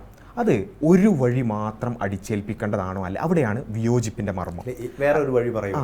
പിന്നെ കായിക പരിശീലനങ്ങൾ, ഫുട്ബോൾ കളിക്കാൻ ഞാനൊരു പ്രാക്ടിക്കലായ ഒരു മിനിറ്റ് ഞാൻ സുംബയുമായി ബന്ധപ്പെട്ട ഒറ്റ കാര്യം പറയാം. കായിക പരിശീലനത്തിന്റെ പ്രശ്നം എന്ന് പറയുന്നത് നമ്മൾ കായികമായി എഫേർട്ട് എടുക്കുന്ന പോലെയല്ല സുംബയുടെ ഒരു അടിസ്ഥാന പ്രമാണം എന്ന് പറയുന്നത് നിങ്ങൾ കായികമായി എഫേർട്ട് എടുക്കുകയും അതിനെ മാനസികമായ ഉല്ലാസത്തിന് ഉപയോഗിക്കുകയും ചെയ്യാനുള്ള ഒരു മിക്സിംഗ് ആണ്. മറ്റേത് വെറും അധ്വാനമാണ്, എഫേർട്ടാണ്. യെസ്, ഞാൻ ചോദിക്കട്ടെ, ഇപ്പം ഒരു 50 കുട്ടികളിൽ സൂംബ ഈ പറഞ്ഞതുപോലെ താങ്കൾ മനസ്സിലാക്കിയത് സൂംബയെ മനസ്സിലാക്കി കളിക്കാൻ ആഗ്രഹിക്കുന്ന ഒരു 20 കുട്ടികളുണ്ടാകുമെന്ന് വിചാരിക്കും. അതേ സമയത്ത് നിങ്ങൾക്ക് സൂംബ കളിക്കണോ ഫുട്ബോൾ കളിക്കണോ എന്ന് ചോദിച്ചാൽ ഫുട്ബോൾ തിരഞ്ഞെടുക്കുന്ന 10 ആളെങ്കിലും ഉണ്ടാവുമല്ലോ. അതേപോലെ തന്നെ സൂംബയോട് മാനസികമായ അങ്ങനെ ഒരു കാര്യത്തോട് വിയോജിപ്പുള്ളവരുണ്ടാവുമല്ലോ. നമ്മൾ പറയുന്ന ഇത്രേ ഉള്ളൂ, എന്തിനാണ് ഒരു രൂപം മാത്രം അടിച്ചേൽപ്പിക്കുന്നത്? സൂംബ കളിക്കുന്നവർ കളിച്ചോട്ടെ. ഇപ്പോൾ ഞാൻ ഇതിൻ്റെ ഇടയിൽ ഒരു എയ്ഡഡ് സ്കൂളിലുള്ള ഒരു പാരൻസിന് അയച്ചൊരു ലെറ്റർ ഈ അടുത്ത് എനിക്ക് കിട്ടി. അത് ഒതൻറ്റിക് ആണെന്നാണ് ഞാൻ മനസ്സിലാക്കുന്നത്. ഈ സ്കൂളിന് ശേഷം ഒരു 15 മിനിറ്റ് കുട്ടികൾക്കുള്ള ഉല്ലാസത്തിനുള്ളൊരു സമയം വെച്ചിട്ടുണ്ട്. അതിൽ നിങ്ങളുടെ കുട്ടി പങ്കെടുക്കാൻ ആഗ്രഹിക്കുന്നത് ടിക്ക് ഇടുക എന്ന് പറഞ്ഞിട്ട് ഫുട്ബോൾ, കളരി, ഇങ്ങനെയുള്ള കുറേ കാര്യങ്ങൾ. ഇങ്ങനെ പോരെ. അതായത് നമ്മൾ എന്തിനാണ് ഒരു രൂപം മാത്രം എല്ലാവരിലും അടിച്ചേൽപ്പിക്കുന്നത്? നമ്മളൊരു 15 മിനിറ്റ് സമയമുള്ളത്. ആ 15 മിനിറ്റ് സമയത്ത് കുട്ടികളെല്ലാവരും ഈ ലോകം ഇടിഞ്ഞു വീഴില്ല. അവിടെയാണ് പ്രശ്നം.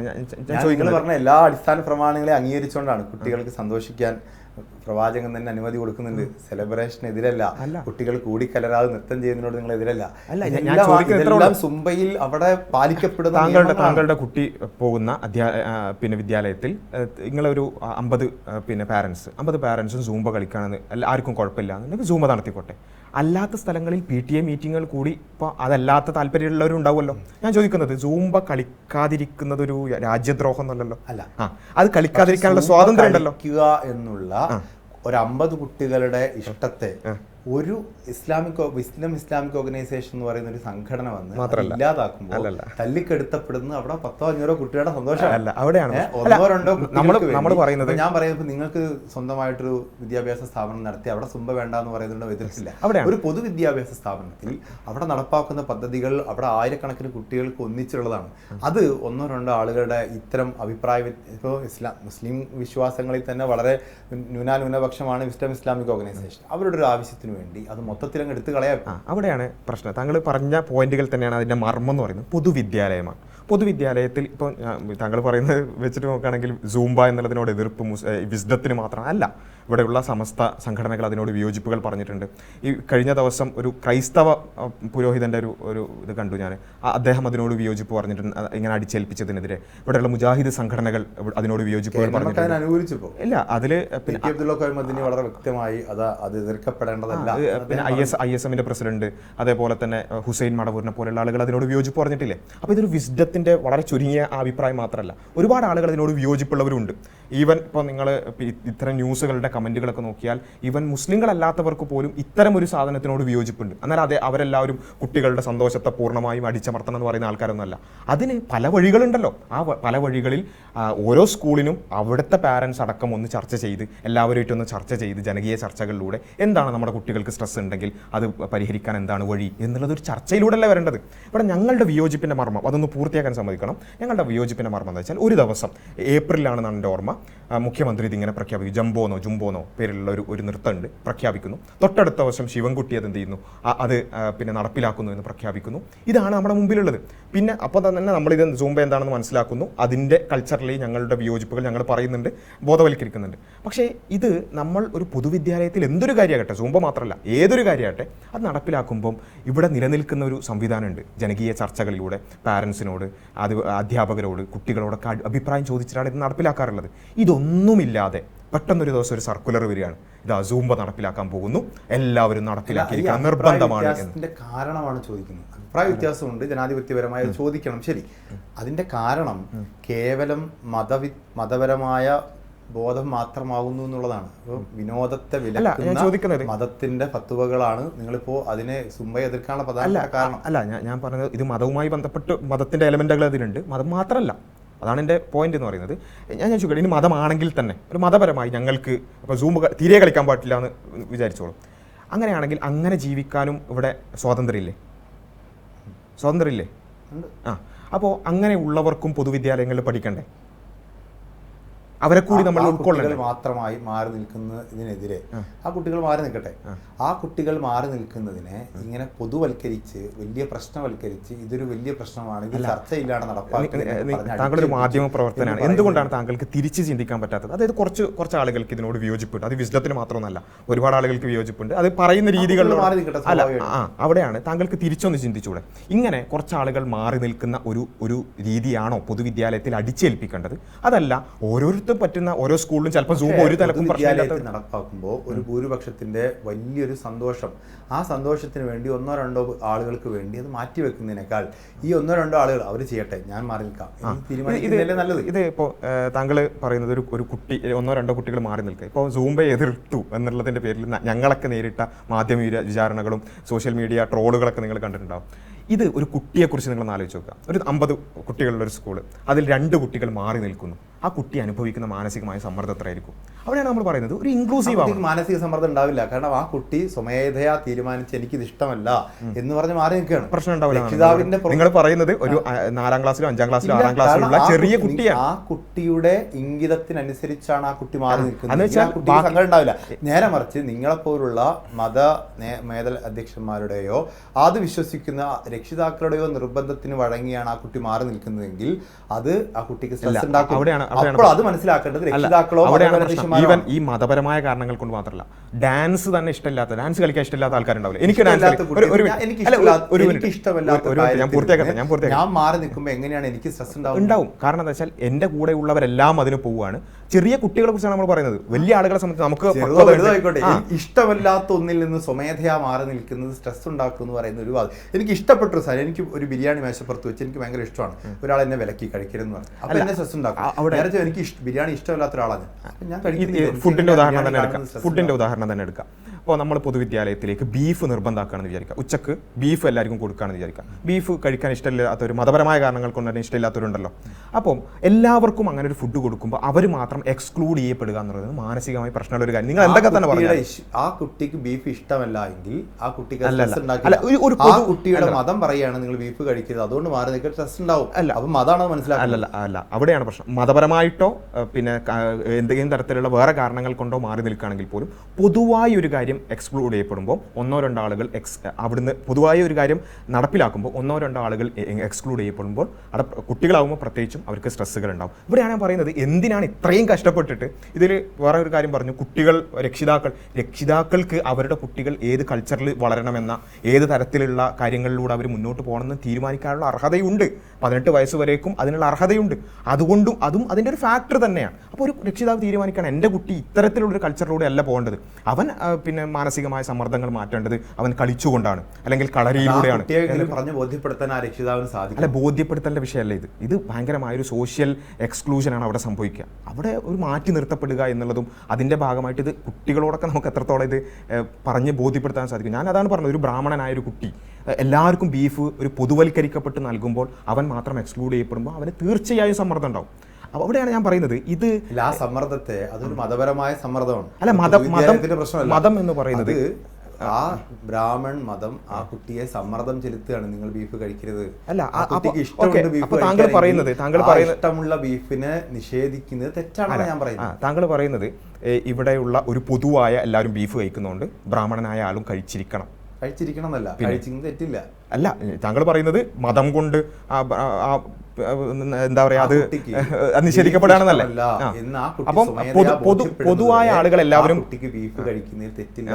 ഞാൻ പറയുന്നത് പൊതുവായ ആളുകൾ ജീവിക്കുന്നത് പോലെ ജീവിച്ചിരിക്കണം. നിങ്ങൾക്ക് നിങ്ങളുടേതായ ഐഡന്റിറ്റിയോ നിങ്ങളുടേതായ വിശ്വാസമോ പാടില്ല എന്ന ഒരു തരത്തിലുള്ള ഒരു കൾച്ചറൽ ഫാസിസാണ് താങ്കളുടെ വാക്കുകളിൽ വരുന്നത്. താങ്കൾ ഒരു ഫാസിസ്റ്റ് ആയതുകൊണ്ടല്ല, പക്ഷേ ഇവിടെയുള്ള ഒരു ലിബറൽ ഫാസിസാണ് താങ്കളുടെ വാക്കുകളടക്കം വരുന്നത്. ലിബറൽ ഒരിക്കലും ഫാസിസം അല്ല. ആ 2 വാക്കുകൾ ചേർത്ത് വെക്കുന്നത് തന്നെ തെറ്റാണ്. അത് ഫാസിസ്റ്റ് ആയിട്ടുള്ള ചിന്തകൾക്കെതിരെ ഇതാണ് വേണ്ടത്.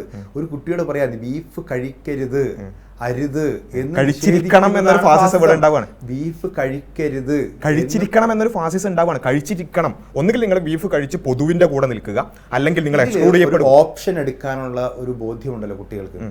ഒരു മതം ബീഫ് കഴിക്കണം എന്ന് നിർബന്ധിക്കുന്നതും ഒരു മതം ബീഫ് കഴിക്കരുത് എന്ന് നിർബന്ധിക്കുന്നതും ഫാസിസമാണ്. ഇതിനിടയിൽ ചൂസ് ചെയ്യാനുള്ള അവന്റെ ലിബറൽ ബോധത്തെയാണ് നിങ്ങൾ ലിബറൽ ഫാസിസം എന്ന് പറഞ്ഞുകൊണ്ട് നിഷേധിക്കുന്നത്. താങ്കളുടെ ലിബറലിസം എന്ന് പറഞ്ഞാൽ എന്താണ്? സ്വാതന്ത്ര്യം എന്നുള്ളതാണ്. ഒരു മനുഷ്യന് അവന്റെ വൈചാരികമായിട്ടുള്ള വികാസത്തിനുള്ള പൂർണ്ണമായ സാഹചര്യത്തെയാണ് സ്വാതന്ത്ര്യം എന്ന് വിളിക്കുന്നത്. ആ സ്വാതന്ത്ര്യം നിഷേധിക്കലാണ് നിങ്ങൾ ബീഫ് കഴിച്ചിരിക്കണം അല്ലെങ്കിൽ കഴിക്കരുത് എന്നുള്ള.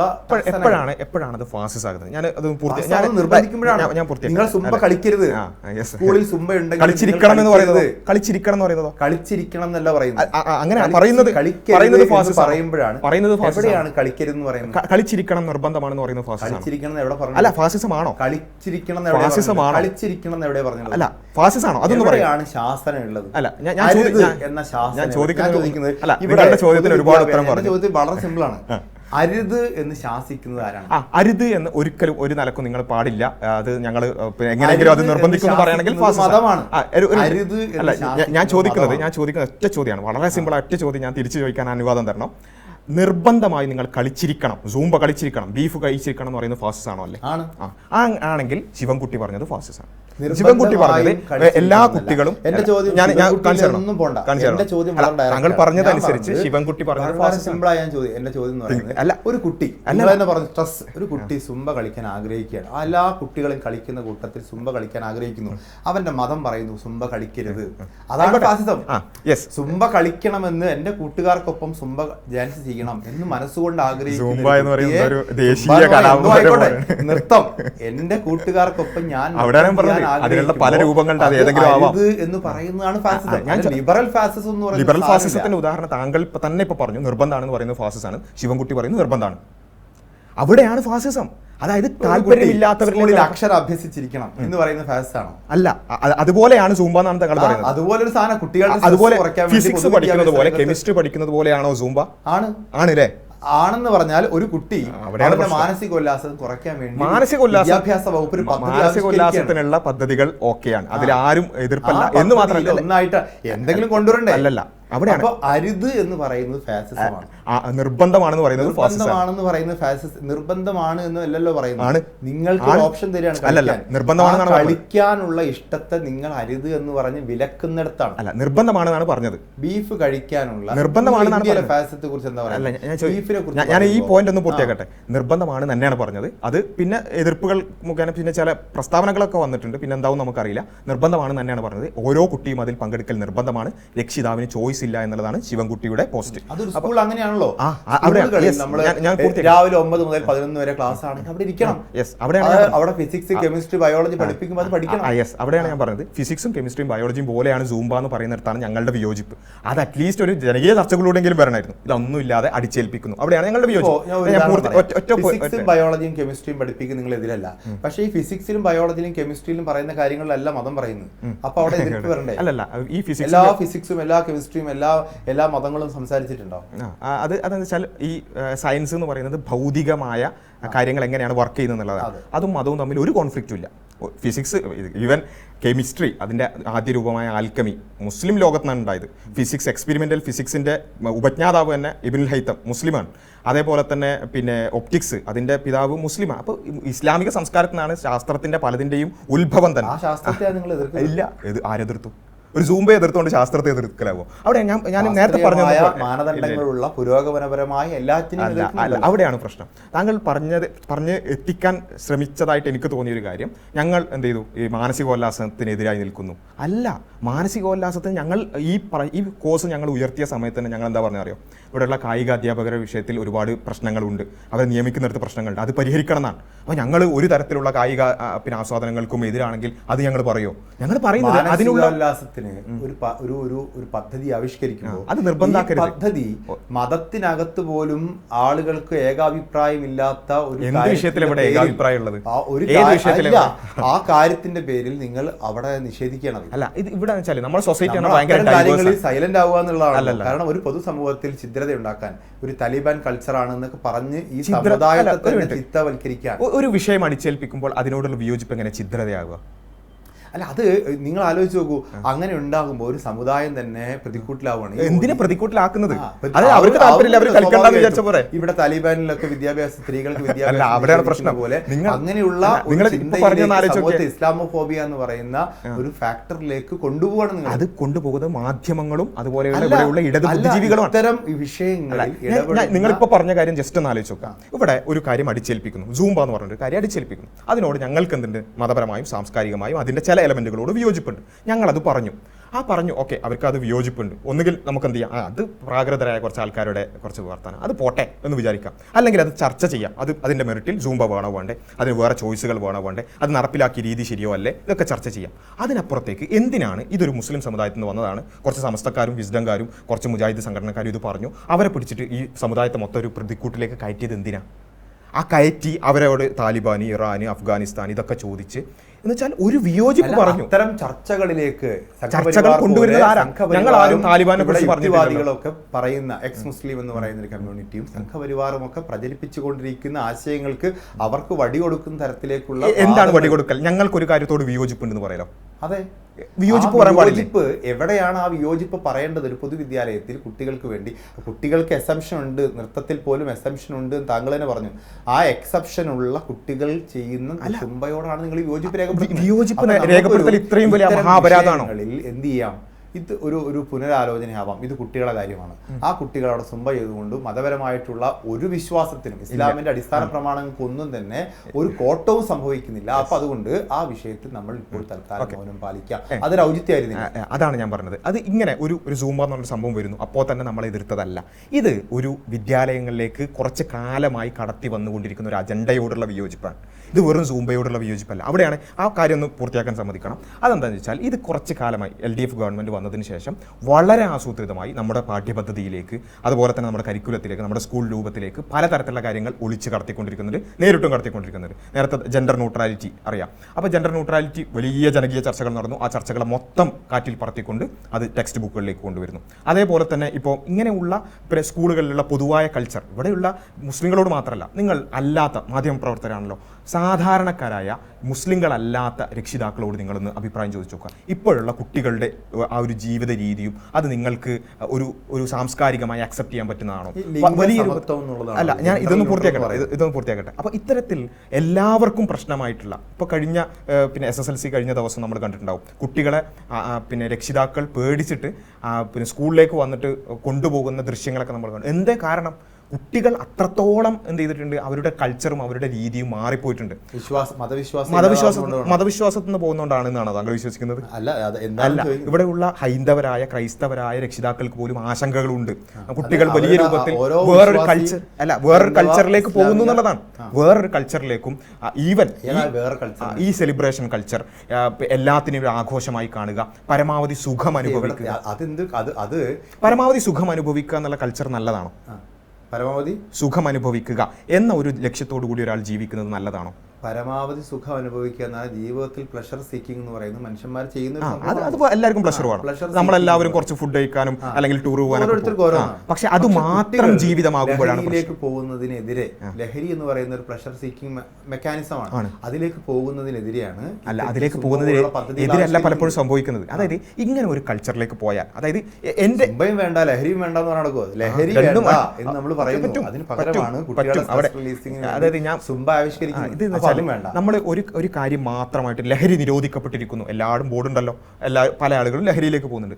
അതിലേക്കുള്ള പ്രോൺ ആയിട്ടുള്ള സിറ്റുവേഷൻസും കാഴ്ചപ്പാടുകളും മാറ്റുക എന്നുള്ളതാണ് ഇതിൻ്റെ വേര്. അവിടെ കുട്ടികളെ സംബന്ധിച്ചിടത്തോളം പ്രത്യേകിച്ചും അവർക്ക് അവരുടെ ഫ്രോണ്ടൽ കോർട്ടക്സ് അത്ര ഡെവലപ്ഡ് അല്ല.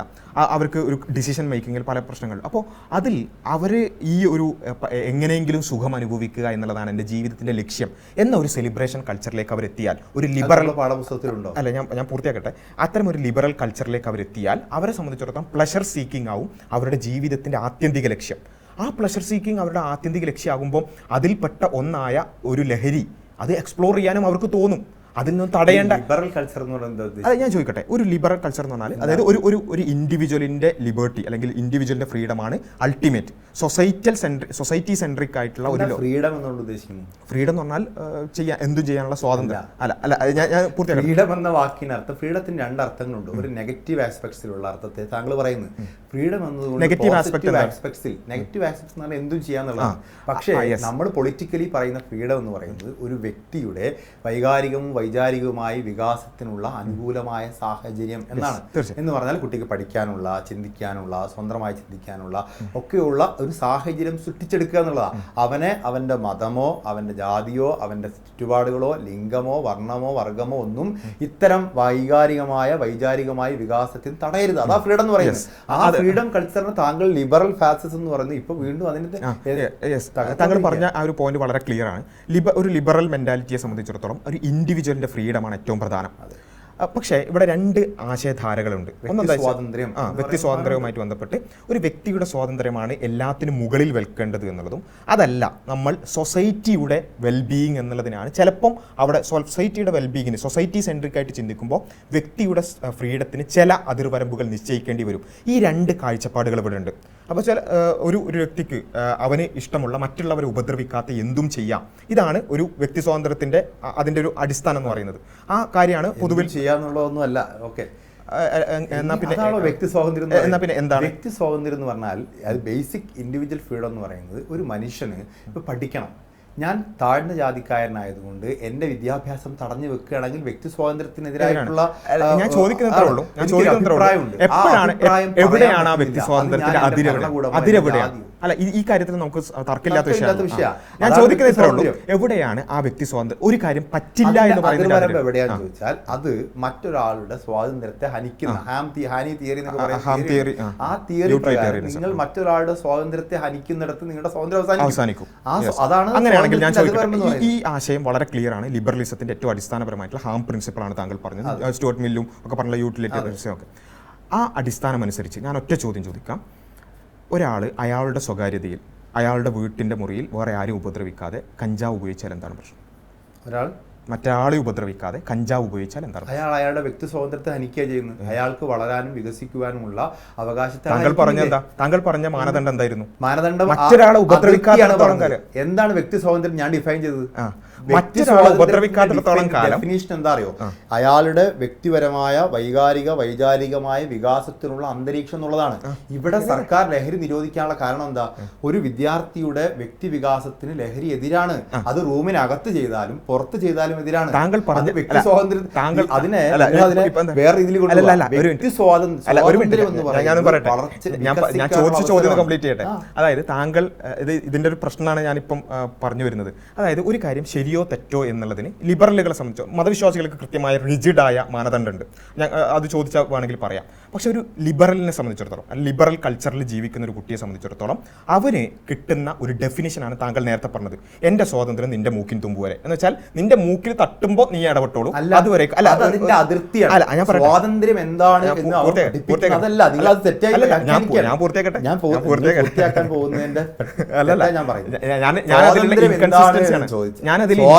എന്നതിന്റെ ഡെഫിനിഷൻ അല്ല എന്ത് ഒരാളുടെ മുക്കിൻ തുമ്പത്ത് അവസാനിക്കുന്നതാണെന്ന് അതിന്റെ ഡെഫിനിഷൻ അല്ല, അത് അതിന്റെ അതിർത്തിയാണ്. ഡെഫിനിഷൻ എന്ന് പറയുന്നത് നിങ്ങൾക്ക് നിങ്ങളുടെ സ്വന്തമായ വ്യക്തിത്വ വികാസത്തിനുള്ള അവസരമുണ്ടോ എന്നുള്ളതാണ്. ആ വ്യക്തിത്വ വികാസത്തിനുള്ള അവസരത്തിൽ അതിന് ഹാനികരമായതാണ് ലഹരി എന്നാര് പറഞ്ഞു? ലഹരി സർക്കാർ, അതുകൊണ്ടാണ് സർക്കാർ ലഹരി അല്ല. അവിടെ ഞാൻ ചോദിക്കട്ടെ, ഇവിടെയുള്ള മൈത്രേനൊക്കെ നിങ്ങൾക്ക് അറിയാം. മൈത്രേന്റെ അല്ല അങ്ങനെ പറയാൻ പറ്റൂല. കാരണം മൈത്രേന് സ്വതന്ത്രമായി ചിന്തിക്കുന്ന ആളാണ്. അദ്ദേഹം പറയുന്നത് വെച്ചാൽ പല അല്ല, അതാണ് പ്രശ്നം. അങ്ങനെ ചിന്തിക്കുന്നതിന് ഒരു അതിരും ഇല്ലാതാവുന്നുള്ളതാണ് പ്രശ്നം. അപ്പൊ മൈത്രേനെ പോലുള്ള ആളുകൾ, പല ആളുകളും പറയുന്നത് വെച്ചാൽ അദ്ദേഹത്തിന്റെ സ്വതന്ത്ര ചിന്ത വളർത്തിയില്ലായിരുന്നുവെങ്കിൽ അതുവരെ ഉണ്ടായിരുന്ന ജൂതമതവും ക്രിസ്തുമതമൊക്കെ ഇവിടെ ഉണ്ടാവുള്ളൂ. അല്ല, ഞാൻ സ്വന്തമായി ചിന്തിച്ചുകൊണ്ടാണല്ലോ അദ്ദേഹത്തിന്. അത് താങ്കളുടെ വ്യൂ പോയിന്റ് ആണ്, അതിനോട് ഞാൻ പറയാം. പക്ഷേ ഞാൻ ചോദിക്കുന്നത്, ഇവിടെയുള്ള മൈത്രേനെ പോലെയുള്ള പല ബുദ്ധിജീവികളായ അവർ പറയുന്നത് വെച്ചാൽ ഈവൻ ശാസ്ത്രജ്ഞന്മാരും കവിയത്രിമാരും അവരൊക്കെ ഈ ലഹരി ഉപയോഗിക്കുന്നതുകൊണ്ടാണ് അവർക്ക് ക്രിയേറ്റിവിറ്റി വരുന്നതാണ്. താങ്കളുടെ വ്യൂ പോയിന്റ് വളരെ നല്ലൊരു വ്യൂ പോയിന്റാണ്, സൊസൈറ്റിക്ക് നല്ലൊരു കാര്യമാണ്. പക്ഷേ ഇതെല്ലാവരും അംഗീകരിക്കുന്ന ഒരു കാര്യമല്ല. ഇതാണ് അതിന്റെ ബേസിക് പ്രിൻസിപ്പിൾ. അല്ല എല്ലാവരും അംഗീകരിക്കുന്ന ഒരു കാര്യമല്ല. അവിടെ താങ്കൾക്ക് ലഹരി എന്തുകൊണ്ട് തെറ്റാണെന്ന് താങ്കൾക്ക് പറയണമെന്നുണ്ട്, കാരണം നമ്മുടെ ഒരു സൊസൈറ്റിയുടെ കൾച്ചർ അങ്ങനെയാണ്. പക്ഷെ അമേരിക്കയിൽ കഞ്ചാവ് ലീഗലൈസ്ഡ് ആണ്. എന്തുകൊണ്ട്? അവിടുത്തെ ഗവൺമെന്റ് മദ്യം ലീഗലൈസ്ഡ് ആണ്. എന്തുകൊണ്ട്? ആ ഇൻകൺസിസ്റ്റൻസിയെ താങ്കൾ എങ്ങനെ വിശദീകരിക്കും? മദ്യത്തിന് ഒരുപാട് ശാരീരികമായും കുടുംബപരമായിട്ടും സാമൂഹികമായിട്ടും പ്രശ്നങ്ങളില്ലേ, എന്നിട്ട് എന്തുകൊണ്ട് ആ മദ്യം ഓക്കെ ആയത്? മദ്യം സോഷ്യോളജിക്കലി മനുഷ്യന് ചിലപ്പോൾ ലഹരി ആവശ്യം വരാം. അതാണ് ഇൻകൺസിസ്റ്റൻസി എന്ന് പറയുന്നത്. ആ ലഹരി ഉപയോഗിക്കാനുള്ള സ്വാതന്ത്ര്യം. അതാണ് ഇൻകൺസിസ്റ്റൻസി എന്ന് പറയുന്നത്. താങ്കൾ എന്ത് പറയുന്നു? ലഹരി ചില സമയത്തൊക്കെ ഉപയോഗിക്കേണ്ടി വരുന്നു എന്നുള്ള പൊസിഷൻ താങ്കൾ എടുക്കുന്നു. അതേ പൊസിഷൻ എടുക്കുന്ന താങ്കൾ കഞ്ചാവ് എന്ന് പറയുന്ന ലഹരി ഉപയോഗിക്കാനുള്ള പല ആളുകളുടെയും ഒരു സ്വാതന്ത്ര്യത്തെ ഹനിക്കാൻ ശ്രമിക്കും. അളവാണല്ലോ, ഓരോന്നിനും ടോക്സിക്കേഷൻ ലെവൽ വ്യത്യാസമുണ്ട്. അല്ല, വളരെ നല്ല രൂപത്തിൽ കഞ്ചാവ് ഉപയോഗിക്കുന്ന ആൾക്കാരുണ്ടല്ലോ. വളരെ നല്ല രൂപത്തിൽ കഞ്ചാവ് ടോക്സിക്കേഷൻ ലെവൽ അല്ല, MDMA ടോക്സിക്കേഷൻ. ഞാൻ ചോദിക്കട്ടെ, വ്യത്യാസമുണ്ടല്ലോ. ഈവൻ നമ്മൾ സയന്റിഫിക്കലി നോക്കുകയാണെന്നുണ്ടെങ്കിൽ മദ്യത്തേക്കാൾ കുറവാണ് കഞ്ചാവിന്റെ സൈഡ് എഫക്ട്സ്. അല്ല, താങ്കൾ പഠിക്കാൻ ശ്രമിച്ചോളൂ. മദ്യത്തിന്റെ എഫക്ട്, മദ്യപാനത്തിന്റെ അവൈലബിലിറ്റി, മദ്യത്തിന്റെ വില, മദ്യം നിർണ്ണയിച്ചു കൊടുക്കുന്നതൊക്കെ സർക്കാരിന് നിയന്ത്രണമുണ്ട്. അത് കഞ്ചാവിനെ സംബന്ധിച്ചിടത്തോളം കഞ്ചാവിന്റെ അവൈലബിലിറ്റിയും കഞ്ചാവിന്റെ അത് നിയന്ത്രണത്തിലാക്കി ലീഗലൈസ് ചെയ്താൽ പോരെ? ലീഗലൈസ് ചെയ്താൽ ആ പ്രശ്നങ്ങളൊക്കെ മാറൂലേ? അപ്പം കഞ്ചാവ് ഓക്കെയാണ്. ലീഗലൈസ് ചെയ്ത കഞ്ചാവ് ഓക്കെ ആവില്ല. നിങ്ങൾ കൊടുക്കുന്ന ലഹരി, ഒരാൾക്ക് ലഹരി എന്തുകൊണ്ട് കഞ്ചാവ് പറ്റില്ല അവൈലബിൾ ആക്കി കൊടുക്കുമ്പോൾ ഒരു നിശ്ചിതമായ മാനദണ്ഡമുണ്ട്. ഇവിടെ മദ്യം അവൈലബിൾ ആക്കി കൊടുത്തത് കൊണ്ടാണ് മറ്റ് ലഹരികൾ നിരോധിക്കുന്നത്. കഞ്ചാവും അതിന്റെ മാനദണ്ഡം പറയുന്നത് അത് സർക്കാരിന്റെ മാനദണ്ഡമാണ്. സർക്കാർ എന്തുകൊണ്ട് അമേരിക്കയിൽ നിയന്ത്രിക്കണം. ലഹരിയുടെ വ്യാപനം നിയന്ത്രിക്കേണ്ടി വരുമ്പോൾ ഒരു പരിമിതമായ അളവിൽ കൊടുക്കാൻ സാധിക്കുന്ന ലഹരി കൊടുക്കുകയും മറ്റ് ലഹരികൾ നിയന്ത്രിക്കുകയും ചെയ്യുന്നു. ചില സമൂഹം അമേരിക്കയിൽ വിചാരിക്കണം, അമേരിക്കൻ സർക്കാർ വിചാരിക്കുന്നു കഞ്ചാവ് കൊടുക്കാന്ന്. ഇവിടെ നാളെ ഗവൺമെന്റ് കഞ്ചാവ് കൊടുക്കാന്ന് വിചാരിച്ചാൽ താങ്കൾ അതിനെ സപ്പോർട്ട് ചെയ്യും. കഞ്ചാവ് കൊടുക്കാൻ തീരുമാനിച്ചപ്പോൾ മദ്യം കൊടുക്കുന്നുണ്ട്. അതുകൊണ്ട് മദ്യം തെറ്റല്ല എന്നാണ് ആരും പറയുന്നത്. താങ്കളാണ് പറഞ്ഞത് ഇടക്കൊക്കെ ലഹരി ഉപയോഗിക്കുന്ന ചില ആളുകൾക്ക്. മദ്യത്തെ അനുകൂലിച്ചല്ല പറഞ്ഞത്. താങ്കൾ പറഞ്ഞു ഇടയ്ക്ക് ഉപയോഗിക്കേണ്ടി വരുന്നു. ആവശ്യമുള്ളവരുണ്ട്, അവർ മദ്യപിക്കുന്നു. അവിടെയാണ് ലഹരിയുടെ അളവാണ്. അവിടെ കഞ്ചാവും കൂടി കൊടുത്ത് MDMA കൂടി കൊടുത്ത് അപ്പൊ എത്രയാവും? ഈ അളവ് കൂടുന്നുണ്ട്.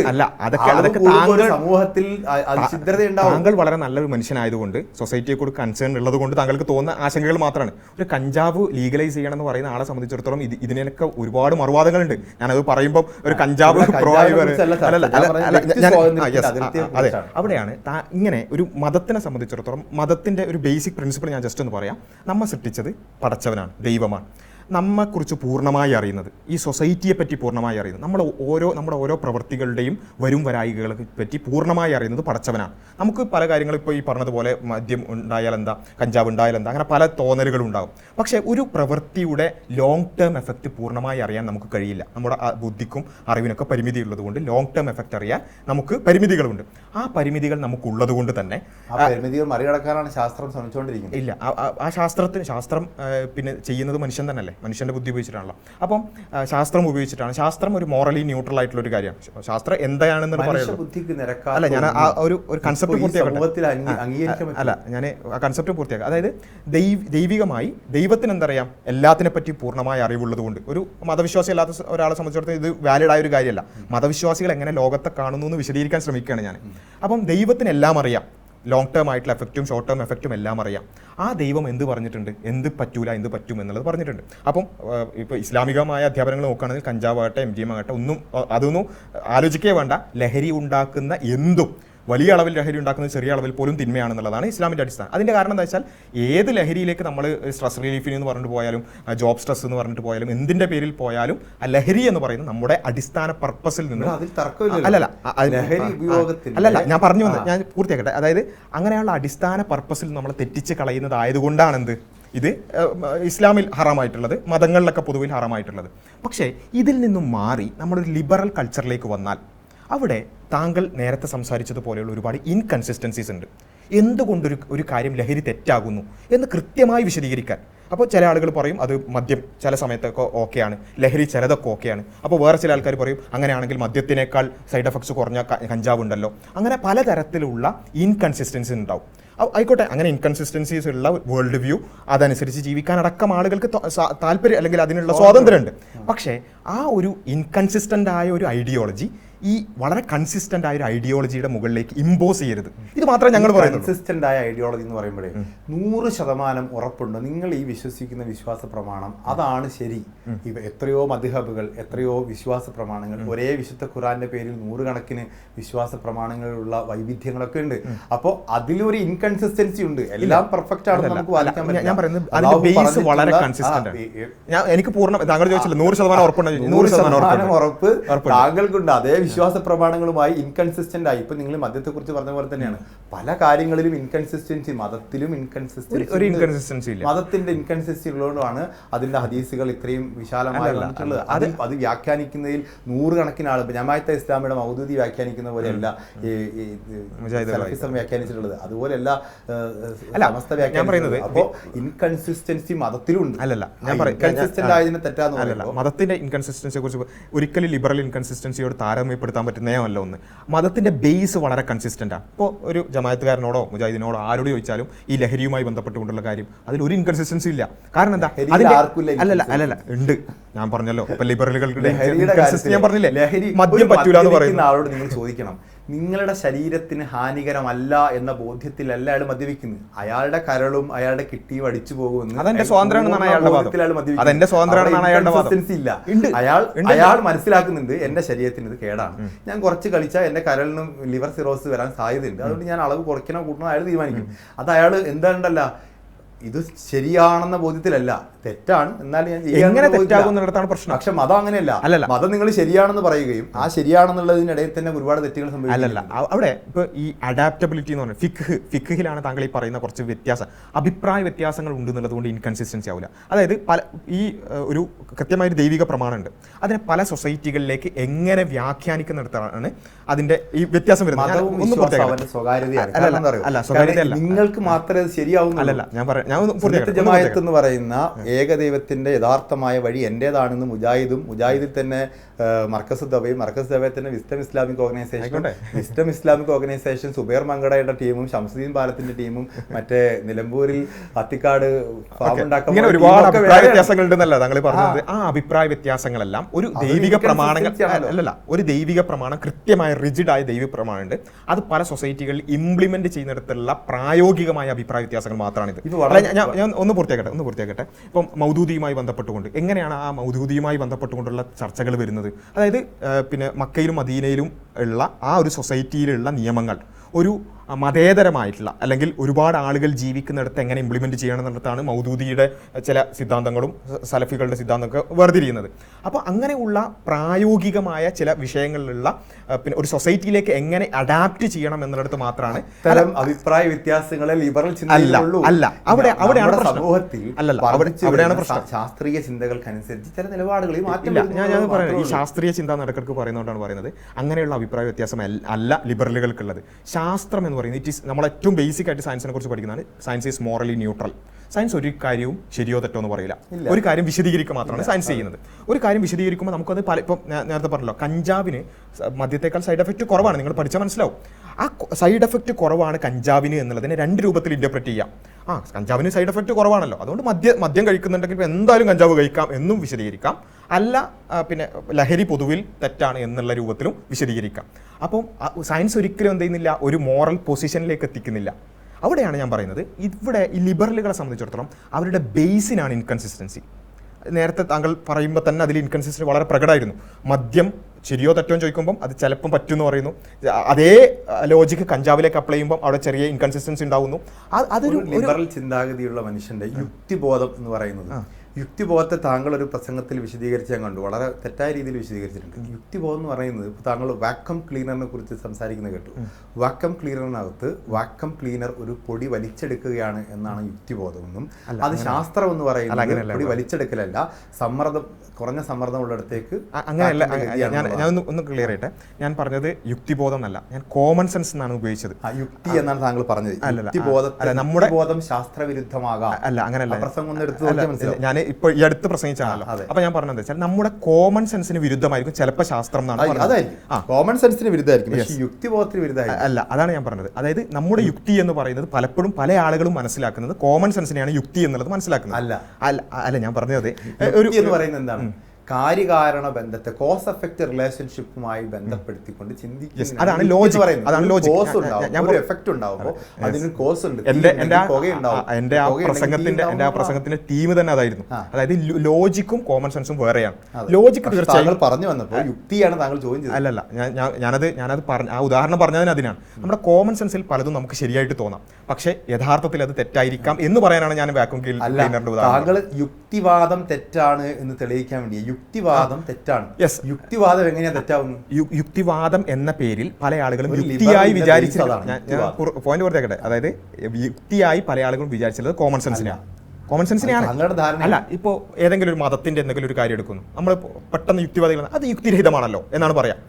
അത് യുക്തിരഹിതമാണെന്ന് പറയാൻ അവരുടെ കാരണം എന്ന് വെച്ചാൽ അവരുടെ ഒരു കോമൺ സെൻസിൽ അത് പിന്നെ യോജിക്കുന്നില്ല. അതാണ് പെട്ടെന്ന് കോമൺ സെൻസ് അല്ല, ആണ് അതിന്റെ കോസ് എഫക്റ്റ് റിലേഷൻഷിപ്പ് അന്വേഷിക്കുമ്പോൾ അത് ബേസ്ലെസ് ആണെന്ന് തോന്നുമ്പോഴാണ് ഒരു കാര്യം യുക്തിരഹിതം. അങ്ങനെയാണ് ചിന്തിക്കേണ്ടത്.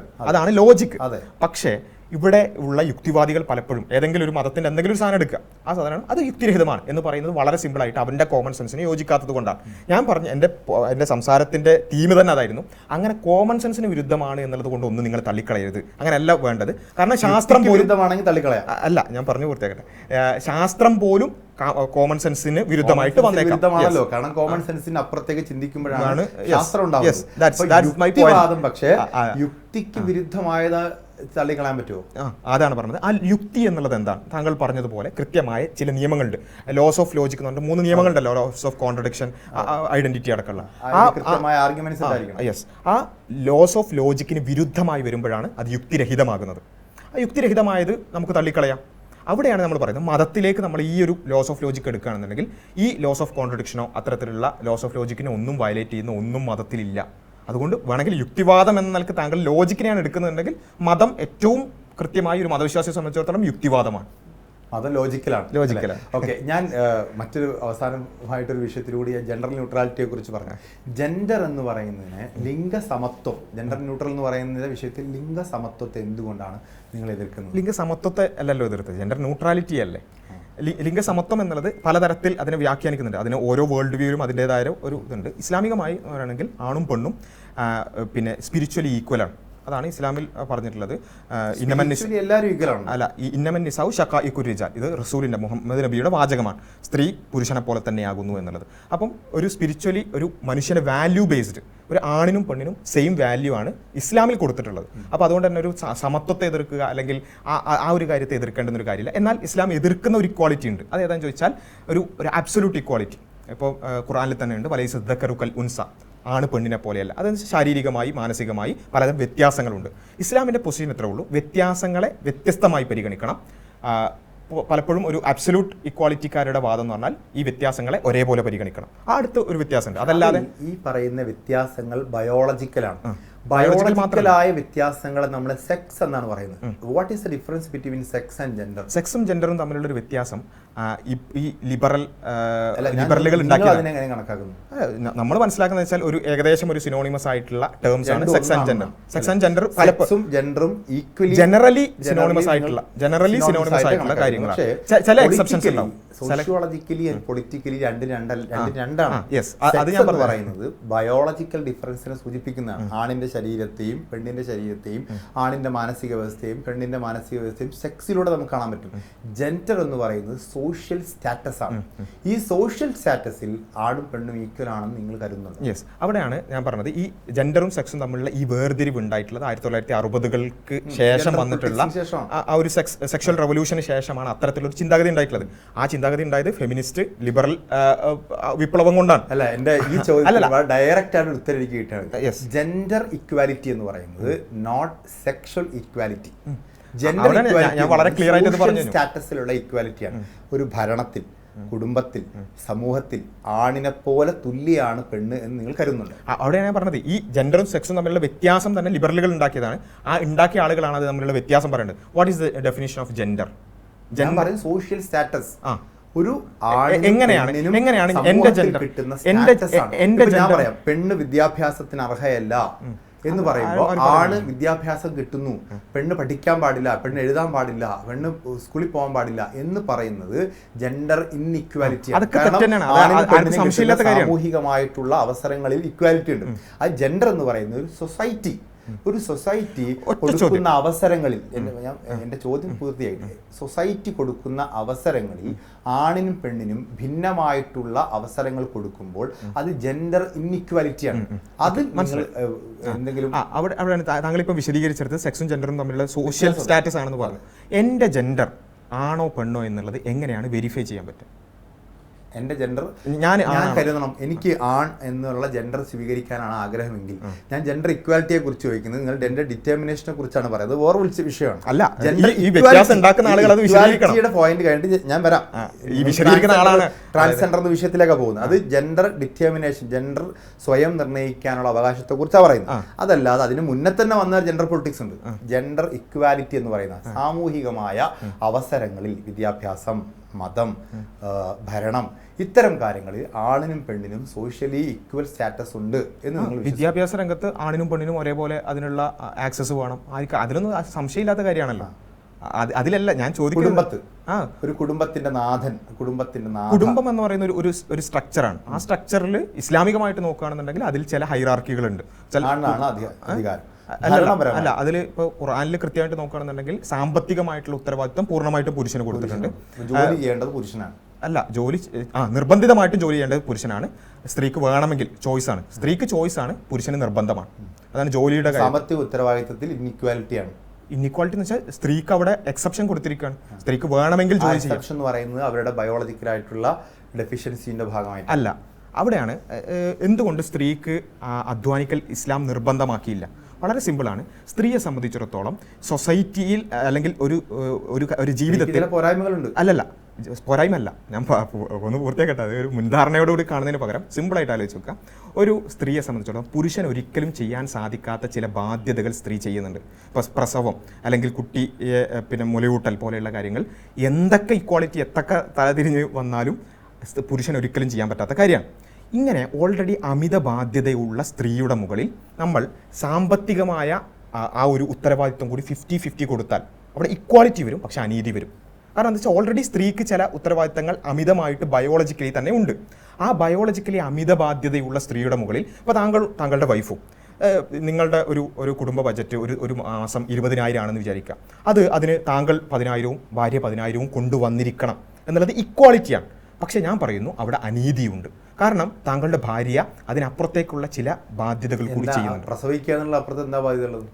ഞാൻ പറഞ്ഞല്ലോ, ഇവിടെ ഈ 10 മാസത്തെ പരിപാടിയുള്ളത്. അത് താങ്കൾക്ക് ഒരു പുരുഷനായിരിക്കാം അങ്ങനെ തോന്നിയേക്കാം. അതൊരു പ്രിവിലേജ് ആണെന്നാണ് ഞാൻ പറയുന്നത്. അല്ല, 10 മാസത്തെ ഗർഭധാരണവും പ്രസവവും ഉള്ളത് കൊണ്ട് ഒരു സ്ത്രീ വിചാരിക്കുകയാണ് എനിക്കൊരു IAS എടുത്ത് ഇവിടുത്തെ ഭരണ ആയിക്കോട്ടെ ആവാം. അപ്പോൾ അല്ല, താങ്കൾ ഇത് ട്വിസ്റ്റ് ചെയ്യണമെന്നാണ് എനിക്ക് സംശയം. ഒരിക്കലും സ്ത്രീ IAS എടുക്കരുതെന്നോ ഡോക്ടർ ആവണമെന്നോ ആവരുതെന്നോ ഒന്നല്ല പറയുന്നത്. ഒക്കെ ആവാം, പക്ഷെ അത് അവളെ നിർബന്ധിക്കരുത്.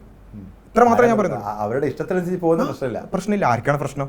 അത് ഞങ്ങൾ പറയുന്നത് ഇത് മാത്രമാണ്. അതായത് ഇസ്ലാമികമായി താങ്കൾ ഒരു ഭർത്താവ് എന്ന നിലയ്ക്ക് താങ്കളുടെ ബാധ്യതയാണ് പൂർണ്ണമായിട്ടും കുടുംബത്തെ നോക്കൽ. താങ്കൾക്ക് ഇപ്പോൾ ഒരു 20,000 സാലറി എന്ന് വിചാരിക്കാം. താങ്കളുടെ വൈഫിന് 50,000 സാലറിയുള്ള ജോലിക്ക് പോവുകയാണെങ്കിൽ പോലും ആ 50,000-ൽ നിന്ന് 5 പൈസ പോലും കുടുംബത്തിന് വേണ്ടി ചെലവഴിക്കേണ്ട ബാധ്യത ഇല്ല.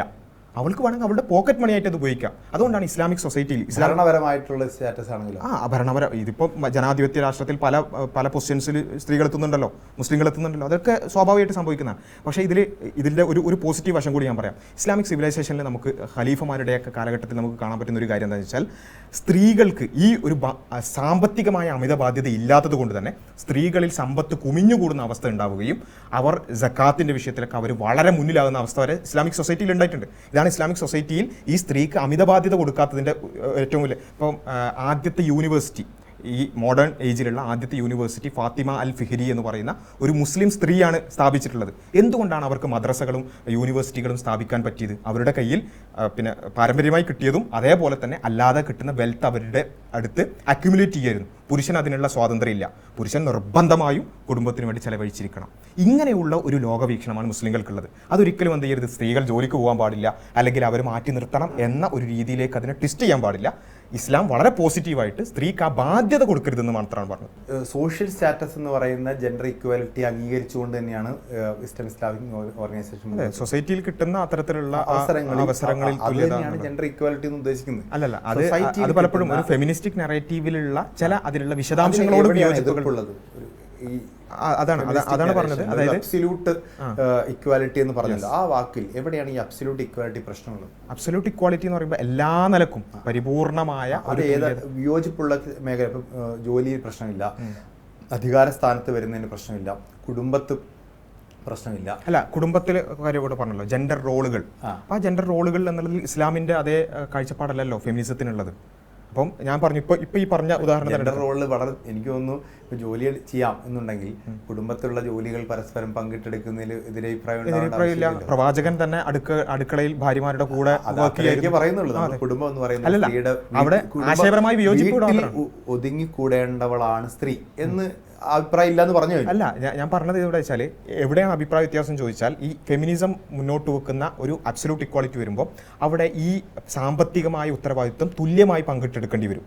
അവിടെ ഇസ്ലാം പറയുന്നു അങ്ങനെ തുല്യമായി പങ്കിട്ടെടുക്കുന്നത് നീതിയാവില്ല, പലപ്പോഴും ഇക്വാലിറ്റി ആവും. പക്ഷേ പങ്കിട്ടെടുക്കണമെന്ന് ഫെമിനിസ്റ്റുകൾ പറയുന്നില്ല. പിന്നെ എങ്ങനെയാണ് സ്ത്രീ അവരുടേതായ ഇഷ്ടത്തിനനുസരിച്ച് അവരുടെ അബ്സല്യൂട്ട് ഇക്വാലിറ്റി അബ്സല്യൂട്ട് ഇക്വാലിറ്റി അല്ല, നിങ്ങൾ അതിനെ വേറെ തലത്തിൽ വ്യാഖ്യാനിക്കാം. ആണിന് ഇപ്പൊ എന്റെ ജോലി ഒരു ജേർണലിസ്റ്റ് ആണ്, എന്റെ വൈഫിന്റെ ജോലി ഒരു ടീച്ചറാണ്. അവർക്ക് അവരുടേതായ വരുമാനമേ കിട്ടുള്ളൂ. നമ്മൾ എത്ര സാമ്പത്തിക ബാധ്യത സ്ത്രീയുടെ തലയിൽ വെച്ചെടുക്കാൻ പറ്റില്ല.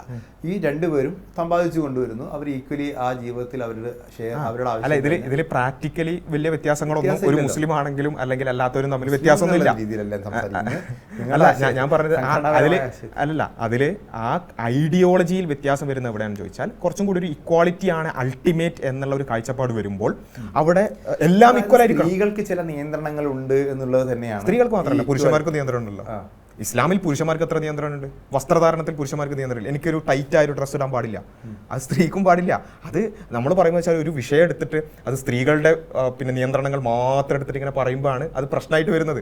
സ്ത്രീകൾക്ക് മാത്രമല്ല, പുരുഷന്മാർക്കും ഒരു ദൈവിക മതമാകുമ്പോൾ നിക്കാബ് ധരിക്കുന്നവർക്ക് ധരിക്കാലോ, നിർബന്ധമായിട്ട് പണ്ഡിതന്മാർ പല ആളുകളും അത് നിർബന്ധമാണെന്ന് പറഞ്ഞിട്ടില്ല. അതുകൊണ്ട് അത് നിർബന്ധമാണെന്ന് പറയുന്നതിൽ നേരിട്ട് ഖുർആനിലോ ഹദീസിലോ കാണാത്തതുകൊണ്ട് തന്നെ അത് നിർബന്ധമാണെന്ന് പൊതുവെ വിസ്ഡം ആണെങ്കിൽ പറയാറില്ല.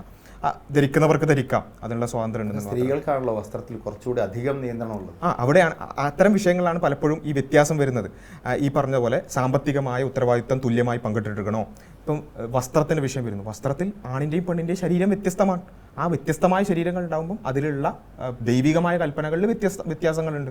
ആണിന് പറഞ്ഞ നിയമങ്ങൾ പോലെയല്ല പെണ്ണിൻ്റെത്. സുരക്ഷിതത്വം എന്ന അർത്ഥത്തിലാണ്. അതെ, അത് ആ ആയത്ത് തുടങ്ങുന്നത് തന്നെ, ഖുർആനിലുള്ള സ്ത്രീകളുടെ വസ്ത്രധാരണവുമായി ബന്ധപ്പെട്ടുള്ള ആയത്ത് തുടങ്ങുന്നത് തന്നെ പുരുഷന്മാരോട് പറയുക അവരുടെ ദൃഷ്ടി താഴ്ത്തുക, പുരുഷന്മാരെ നോക്കരുത് എന്നാണ് ആദ്യത്തെ കൽപ്പന. രണ്ടാമത്തതാണ് ഈ സ്ത്രീയുടെ വസ്ത്രധാരണം പറഞ്ഞത്. എന്നിട്ട് അതിൻ്റെ റീസണും പറഞ്ഞു, അവരുടെ സുരക്ഷിതത്വത്തിന് വേണ്ടി. അപ്പം റീസൺ എന്താണെന്നുള്ളത് വളരെ ക്ലിയർ ആണ്.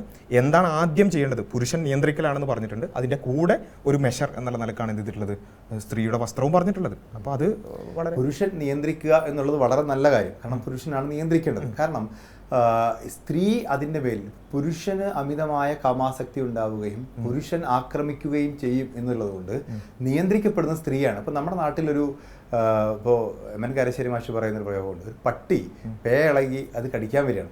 കടിക്കാൻ വരുമ്പോൾ നമ്മൾ പട്ടിയാണ് കെട്ടിയിടേണ്ടത്, അതിന് പകരം മനുഷ്യനെ കെട്ടിടാൻ പറ്റില്ല. അതുപോലെ ആണ് ആക്രമിക്കുമെന്നുള്ളത് കൊണ്ട് കെട്ടിയിടുന്ന പെണ്ണിനെയാണ്. ആശയം മനസ്സിലായി. ഒരു 100 പട്ടികൾ പേളകി നാട്ടിൽ മൊത്തം നടക്കുകയാണെങ്കിൽ നമ്മളെല്ലാവരും പറയും ഒന്ന് വീട്ടിൽ ഒതുങ്ങി നിൽക്കണം കേട്ടോ എന്ന് പറയും. ഇതേപോലെയാണ് നമ്മുടെ സൊസൈറ്റിയിൽ എല്ലാ കാലത്തും. അവിടെയാണ് പറഞ്ഞത്, അവിടെ ഒരു പട്ടിയാണെങ്കിൽ നമുക്ക് എന്ത് ചെയ്യാൻ പറ്റും, ചങ്ങലക്കിടാൻ പറ്റും. ഇവിടെയുള്ള എല്ലാ പുരുഷന്റെയും ഞാൻ ചോദിക്കുന്നത്, താങ്കൾ ഒരു സമൂഹത്തിൽ എത്ര പുരുഷന്മാർ കയറി പിടിക്കുന്നത്? ഒരു മിനിറ്റ്, താങ്കൾ ഒരു പുരുഷൻ എന്ന നിലക്ക് നമുക്ക് വളരെ പ്ലെയിൻ ആയിട്ടൊന്ന് ആലോചിച്ച് നോക്കാം. എത്ര പുരുഷന്മാർ, നമുക്ക് ഒരുപാട് പുരുഷന്മാരെ പരിചയമുണ്ടല്ലോ, എത്ര പുരുഷന്മാർ ഒരു സ്ത്രീയുടെ നഗ്നത അല്ലെങ്കിൽ ഏതെങ്കിലും തരത്തിലുള്ള ബോഡി കണ്ടാൽ അത് അനാവശ്യമായി ചിന്തിക്കുകയും നോക്കുകയും ചെയ്യുന്നുണ്ട് എന്നുള്ള താങ്കൾക്ക് ഒരു പക്ഷേ ആത്മാർത്ഥമായിട്ട് ചിന്തിക്കുകയാണെങ്കിൽ താങ്കൾ പറയാൻ പറ്റും. അങ്ങനെയുള്ള ഒരുപാട് പുരുഷന്മാർ സൊസൈറ്റിയിലുണ്ട്. അതൊരു അതിക്രമത്തിലേക്ക് പോകുന്ന എത്ര ശതമാനം? അവിടെയാണ് മതത്തിന്റെ നിയമങ്ങൾ എന്ന് പറയുന്നത്. ഇപ്പോൾ ഈ ലഹരി നിഷിദ്ധമാകുന്നു, പിന്നെ വ്യഭിചാരം അല്ലെങ്കിൽ ബലാത്സംഗം നിഷിദ്ധമാകുന്നു, ഇങ്ങനെയുള്ള കുറച്ച് സ്റ്റേറ്റ്മെന്റുകളെല്ലാം മതം മുന്നോട്ട് വെക്കുന്നത്. തീർച്ചയായും അതെല്ലാം നിഷിദ്ധമാണ്, അല്ലാന്നല്ല. അതിലേക്കുള്ള സാമൂഹ്യ സാഹചര്യങ്ങളെ കൂടി നിരുത്സാഹപ്പെടുത്തുകയോ നിരോധിക്കുകയോ ചെയ്യും. ഇപ്പോൾ ഇസ്ലാമിൽ വ്യഭിചാരം എന്നുള്ളത് എടുക്കുക, വ്യഭിചാരം അല്ലെങ്കിൽ ബലാത്സംഗം അതിൻ്റെ ഒരു എക്സ്ട്രീമിൽ പോകുന്ന വേറൊരു കാര്യം. അങ്ങനെയുള്ള കാര്യം ഇസ്ലാമിൽ പൂർണ്ണമായും നിഷിദ്ധമായിട്ടുള്ളൊരു കാര്യം. അതിലേക്കുള്ള വഴികൾ, നമ്മൾ വസീല എന്ന് പറയും, അതിലേക്കുള്ള വഴികൾ കൂടി എന്ത് ചെയ്യും? ഇസ്ലാം അടക്കും. ഒരു തെറ്റ് മാത്രമല്ല, തെറ്റിലേക്കുള്ള വഴികളും അടക്കും. അവിടെയാണ് ഇപ്പോൾ വ്യഭിചാരം, ഒരു അന്യരായ ആണും പെണ്ണും തമ്മിലുള്ള ലൈംഗിക ബന്ധം എന്ന് പറയുന്നത് പൂർണ്ണമായും നിഷിദ്ധമാണ്. അത് ലൈംഗിക ബന്ധം മാത്രം നിഷിദ്ധമാക്കിയത് കൊണ്ട് കാര്യമില്ല. അതിൻ്റെ തുടക്കം എവിടെയാണ്? അനാവശ്യമായ നോട്ടങ്ങളിലൂടെയും കമൻ്റടികളിലൂടെ ആയിരിക്കും. ആ നോട്ടം പാടില്ല. പുരുഷനോട് ആദ്യം പറഞ്ഞു, നിങ്ങൾ സ്ത്രീകളെ രണ്ടാമതൊരു കാഴ്ചയോടുകൂടി നോക്കാൻ പാടില്ല. അങ്ങനെ അത് ഇതാക്കുന്നു. അത് ഒരു വഴിക്ക്. മറുഭാഗത്ത് സ്ത്രീകളോട് പറയുന്നു, പുരുഷന്മാർക്ക് അത്തരത്തിലുള്ള ചിന്തകൾ ഉണ്ടാകുന്ന രൂപത്തിലുള്ള വസ്ത്രധാരണം നിങ്ങളും ഒഴിവാക്കണം. ഇങ്ങനെയുള്ള വേറെ സാധനം, പീഡിപ്പിക്കപ്പെടുന്നത് സ്ത്രീകൾ മാത്രമല്ല, ഇപ്പൊ ചെറിയ കുട്ടികളായിട്ടുള്ള ആൺകുട്ടികൾ എല്ലാം മെഷർ എടുക്കണം. നമ്മൾ തീർച്ചയായും പീഡനങ്ങൾ ഒഴിവാക്കാനുള്ള മെഷേഴ്സ് അവർക്കും ഇതേപോലുള്ള വസ്ത്രധാരണം മതിയോ? അല്ല, ഈ നിലക്ക് ആൺകുട്ടികൾ ഇങ്ങനെയുള്ള ഞരമ്പ് രോഗികൾ ഉണ്ടെങ്കിൽ തീർച്ചയായും സ്കൂളുകളിലൊക്കെ പീഡിപ്പിക്കപ്പെടുന്ന ആൺകുട്ടികളുണ്ട്. അപ്പൊ അവരൊക്കെ പറഞ്ഞിട്ട് കിടക്കണം എന്ന് പറഞ്ഞാൽ പർദ്ദയല്ലല്ലോ. അതായത് ഇങ്ങനെയുള്ള ഞരമ്പ് രോഗികൾ ഉണ്ടെങ്കിൽ അവരിൽ നിന്ന് രക്ഷപ്പെടാൻ നിയന്ത്രിക്കേണ്ടത് ആ ഞരമ്പ് രോഗികളാണ് നിയന്ത്രിക്കുന്നത്. ഞരമ്പ് രോഗികളെ നിയന്ത്രിക്കണം. അതേപോലെ തന്നെ കുട്ടികളെ സംരക്ഷിക്കാൻ എന്തൊക്കെ ചെയ്യണോ അതൊക്കെ ചെയ്യണം. കുട്ടികളെ വസ്ത്രധാരണം മാത്രമല്ലല്ലോ, അതിലിപ്പോൾ ഇങ്ങനെയുള്ള ഞരമ്പ് രോഗികളുടെ അടുത്ത് പിന്നെ വല്ലാതെ ഇടപഴകുന്നത് നിയന്ത്രിക്കേണ്ടി വരും. അല്ലെങ്കിൽ കുട്ടികൾ അതിൽ നിന്ന് സംരക്ഷിക്കാൻ എന്തൊക്കെ മെഷേഴ്സ് എടുക്കണം അതൊക്കെ ചെയ്യേണ്ടി വരും.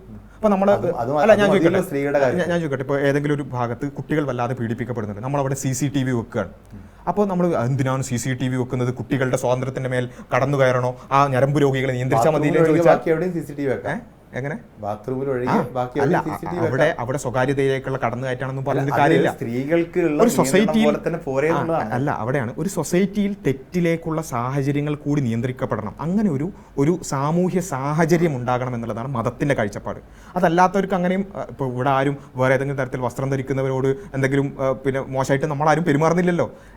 മുസ്ലിം വിശ്വാസികളെ സംബന്ധിച്ചിടത്തോളം, ഇസ്ലാമിക വിശ്വാസികളെ സംബന്ധിച്ചിടത്തോളം അവർ മനസ്സിലാക്കുന്നു, ദൈവികമായി ഞങ്ങൾക്ക് സ്ത്രീയോട് ഇന്ന കാര്യങ്ങൾ പറഞ്ഞിട്ടുണ്ട്, പുരുഷനോട് ഇന്ന കാര്യങ്ങൾ പറഞ്ഞിട്ടുണ്ട്. പുരുഷൻ ഇന്നത് ശ്രദ്ധിക്കണം, നോട്ടമടക്കം നിയന്ത്രിക്കണം, സ്ത്രീ വസ്ത്രധാരണവുമായിട്ട് ബന്ധപ്പെട്ടുള്ള കാര്യങ്ങളടക്കം നിയന്ത്രിക്കണം. അത് നിയന്ത്രിച്ചാൽ കുറച്ചുകൂടി സുരക്ഷിതമായ സാമൂഹ്യ സാഹചര്യം ഉണ്ടാവും.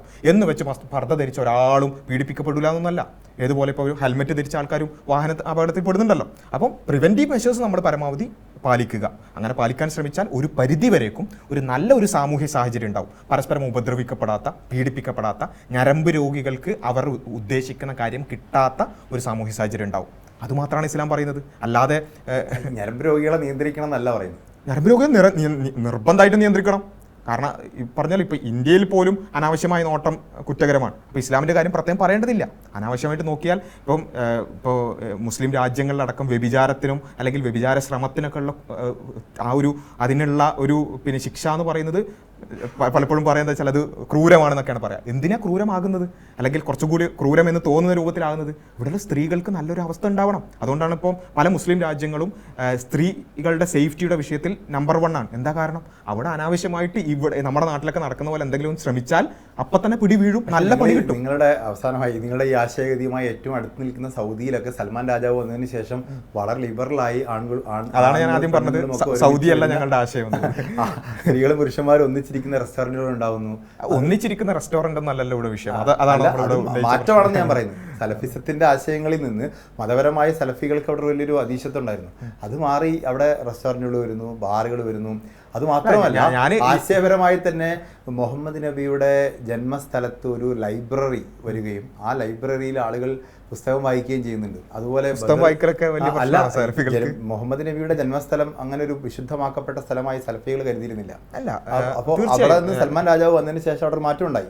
അതിനുശേഷം ബദർ യുദ്ധങ്ങൾ, ഇപ്പോൾ ഉംറയ്ക്ക് പോകുന്ന ആളുകൾ ബദർ യുദ്ധം നടന്ന സ്ഥലത്ത് പോയി അവിടെ സ്ഥലം കാണുകയൊക്കെ. താങ്കൾക്ക് വലിയ തെറ്റിദ്ധാരണകളുണ്ട്. മുഹമ്മദ് നബി ജനിച്ച സ്ഥലത്തിനും മക്കക്കും മദീനക്കും ബദറിനും ഒക്കെ വളരെ പ്രാധാന്യം സലഫികൾക്കുണ്ട്. അതിലൊന്നൊരു സംശയം. അവിടെ നിൽക്കാനോ ഈ ബദർ യുദ്ധം നടന്ന സ്ഥലത്ത് പോയി അവിടെ അത് കാണാൻ പോലുള്ള അവസരം പണ്ടുണ്ടായിരുന്നില്ല. അല്ലല്ല, അതെന്ന് വെച്ചാൽ അതിന് അവർ ആചാരമാക്കണമെന്നുള്ള കാര്യത്തിൽ അഭിപ്രായ വ്യത്യാസമാണ്. പക്ഷേ അത് ആ സ്ഥലങ്ങൾക്ക് അതിൻ്റെതായ പ്രാധാന്യമുണ്ട്. പിന്നെ പറഞ്ഞത് വെച്ചാൽ സൗദിയിൽ മാറ്റങ്ങൾ വരുന്നു, അതിൽ അനാവശ്യമായ കാര്യങ്ങൾ മാറ്റേണ്ടത് തന്നെയാണ്. ഇപ്പോൾ സ്ത്രീകൾക്ക് ഡ്രൈവിംഗ് ലൈസൻസ് കുറേ കാലം ഇല്ലായിരുന്നു, അത് മാറ്റേണ്ടതാണ്.